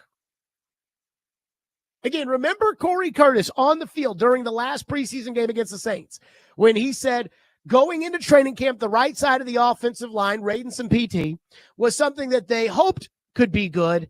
Now they feel good about it. And Corey wasn't saying that was his opinion. He was saying what they were telling him to say on the TV broadcast. Because they just ignored all the mistakes. So is there a real sense of urgency in actually getting things done right? Or will it just be, well, Denard's defense that was 30th last year in points and doesn't sack anybody, they're really good. Let's be okay there. Will there be an actual competition on the field for playing time? Now, I'm not talking about like Brandon Allen and Cam Ward. I'm not talking about that. But like last year, I watched Jaquan Jackson play wide receiver. Forget about the punt returns and the fact that he couldn't catch the ball. I watched Jaquan Jackson catch the ball on the second and third team. And he'd catch the ball from Mason Rudolph, and he could run. And that is something that there's just not a lot of guys on the Titans that can actually run. And I asked Callahan, now that Jaquan Jackson is playing well at receiver with the second and third units, is he going to move up and see some reps with the ones? And he was like, yeah, that's how it works. And then Jaquan Jackson never saw any reps with the ones. And during the football season, Jaquan Jackson never saw any meaningful reps at wide receiver. I'm not here to tell you that Jaquan Jackson's going to be any good. That's not what I mean. But if Jaquan Jackson does well in practice, then I'd like to see him get an opportunity with the first team. Because maybe he is a good player. Bryce Oliver is a player at wide receiver that every training camp practice last year, he'd make a play to the point that I'd say, who the hell's number 80? And I'd have to pull out the roster and I'd see it. And by about week 2, I knew who number 80 was because he kept making all the plays. Then in the preseason game, Bryce Oliver's making all the plays. Then when guys keep going down and don't make plays in the regular season and they're left with nobody on the team anymore, and it's Bryce Oliver and Tay Martin out there at wide receiver, Bryce Oliver's making plays. Well, let's see if Bryce Oliver can make some plays. Or do we need to put Treylon Burks out there for the umpteenth time? So let's see if there's real competition. And then finally, does the offensive line hold their own against the defensive line? You know, the starting offensive line versus the starting defensive line, because for the last 3 camps, they've been absolutely dominated, only to have the Titans' defensive line look rather mediocre, or even in the case of last year, crappy. And it was all just a symptom of how awful the starting offensive line was, which this team cannot have an offensive line that they've had the last 3 years. They cannot do it. 615-737-1025. One texter says, Callahan has the mentality of Mr. Rogers. He's just not head coaching material. I agree with that sentiment. I'd like to see a different Callahan this year. I'd like to see it. One texter says, this season seems like a dead season for the Titans. Chicago did this with Justin Fields. The same trash coaching and same trash coordinators with no offense. And then let's just see if the quarterback is the guy or not. I agree. I think the way the Chicago Bears treated Justin Fields was absolutely criminal. And the people that are suffering for this are them. Like, they're the ones who are suffering because they didn't develop a quarterback. Now, I don't know if Fields would have been any good or not, but he had a chance. I absolutely think so. Steven says money and playing time are 2 very important considerations for most NFL players. But did Floyd Reese really say they are the only things, regardless of the player and the stage of their career? What about championship contention, coaching and scheme fit, location and lifestyle? Floyd told me players care about 2 things, money and playing time. Your right guard, Kevin Zeitler, is 35 years old. And I hate saying, 35 years old. That's old because, well, I'm 35 years old now. But Kevin Zeitler is an old pawpaw, the kind of guy who, he probably won't practice that much, if I had to guess. Kevin Zeitler has spent his NFL career with the Cincinnati Bengals when they were god-awful, the Cleveland Browns, the New York Giants, and then he went to Baltimore. And for 3 years, he started for the Baltimore Ravens and played in the playoffs. Last year at 34 years old, he started for the Detroit Lions, who were the best team in the NFL until the playoffs. And now he's a Titan. Why is he a Titan? 1-year deal at 35 years old. After 4 years in Baltimore and Detroit and playing in the playoffs. Is it because he likes a little country music? This guy's played 7 playoff games in his NFL career. He's probably got 1 or 2 seasons max left in him. No, he's here because they're paying him $9 million. That's why he's here. So, yeah, I think if we're splitting hairs, I think all those things matter. But if it's, say, they'll offer you $6 million and they're decent, they'll offer you $9 and they suck, I'll take the $9. One texter says, call the Pee Wee program something else. It's insulting and the listeners hate it. Connor, do you think the listeners hate calling the Brian Callahan competitive offseason the Pee Wee program? I think there are some listeners that just hate everything you say. I think that, you know who listens the most to this show? Those people. Yes. But I'm just going to say this. I think the Pee Wee program is the best way to describe it. It's 2 words. It's very compact. It's got nice alliteration. And it represents what I think of Brian Callahan's just transformative. I thought so hard, and I went back to the drawing board, and I figured it out, which is it belongs in Pee Wee football. It does not belong in the NFL. That's why Mike Vrabel's not doing it. That's why Kevin Stefanski's not doing it. That's why Kevin O'Connell's not doing it. That's why Nick Sirianni's not doing it. Andy Reid doesn't do it. Tom Landry didn't do it. Don Shula didn't do it. Bill Belichick didn't do it. But no, Callahan, he's got the answers. One texter says, I think they have taken steps to try and make the team better. I don't understand why you think they haven't really made any changes. Special teams was a mess and quarterback play was a mess. They've upgraded both completely and rebuilt the offensive line. What other changes do you want? I think the team is better. I think the Titans football team is better. They have a right tackle this year. Last year, they didn't have a right tackle. So that's a step in the right direction. I'm not going to assume that Cam Ward will be better than Will Levis because I don't know, but I think Cam Ward will probably be better than Will Levis, so that's a step in the right direction too. And Bones Fossil is a real coach. But again, big picture changes. Who's sacking the quarterback this year? They don't even know. Who are they throwing the ball to? Who's the tight end? This team sucks. The coach knows it. Now the text line's blowing up about people, whether or not they like the term Pee-wee program or whatever. One texter says that they do hate it. Another texter says, calling it the Pee-wee program is an insult to Pee-wee teams. That's rude. Oh, goodness. One texter says, call the Pee-wee program the PP.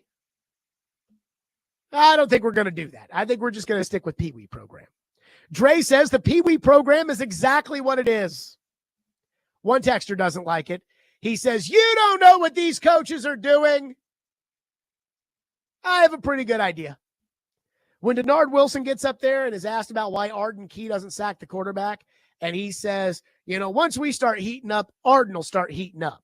And Paul asks him, well, isn't Arden heating up supposed to be one of the reasons that you heat up? And Denard Wilson looks like a deer in the headlights. It tells me this guy doesn't have a clue. That's what it tells me. 615-737-1025. Joe Dubin got exactly what he wanted today. We'll get to that coming next. Stillman and Company, 102.5, 106 through the game.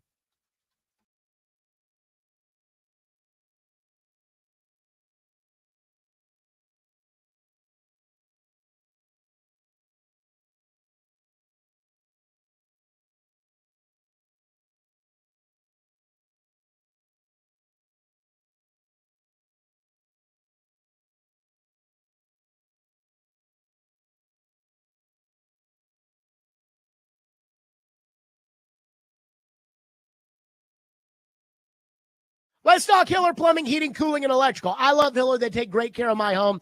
Trust me, they can and will do the exact same for you. Have you ever called a plumber, an electrician, an HVAC tech, and felt like they were trying to sell you something that, quite frankly, you did not need? Yeah, me too. If a deal sounds too good to be true, like a $99 club membership or a $29 tune-up, that's because it is. The reality is they have to find something to fix so they can cover their costs for the quote-unquote discounted club memberships. Unlike the other guys, Hiller never offers deals designed to trick you or sell you something that you do not need. You hear me talking all the time about my friends at Hiller, but this is precisely why I trust Hiller in my home. So be like me and schedule online at happyhiller.com. That's happyhiller.com. Hiller Plumbing, Heating, Cooling, and Electrical, proud supporters of the Preds, the Vols, and Vandy. Hiller, call the Happy Face Truck today.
Last three questions right here, guys. Simple question. The team you put on the field tomorrow, can that team win the Super Bowl?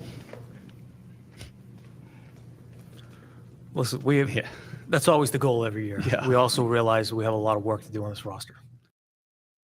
Brinker and Borgonzi, they weren't ready for that one.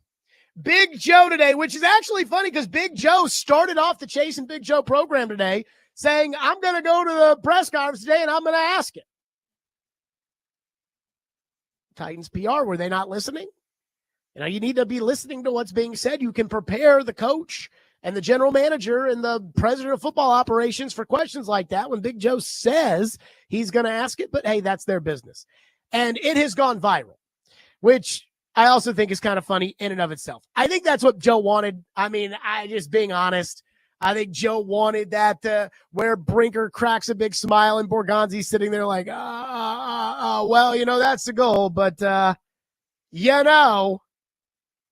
the aggregators picked it up. Dov Kleinman and Ari Medarov, or whatever his name is, they've all picked it up about the Titans being caught off guard.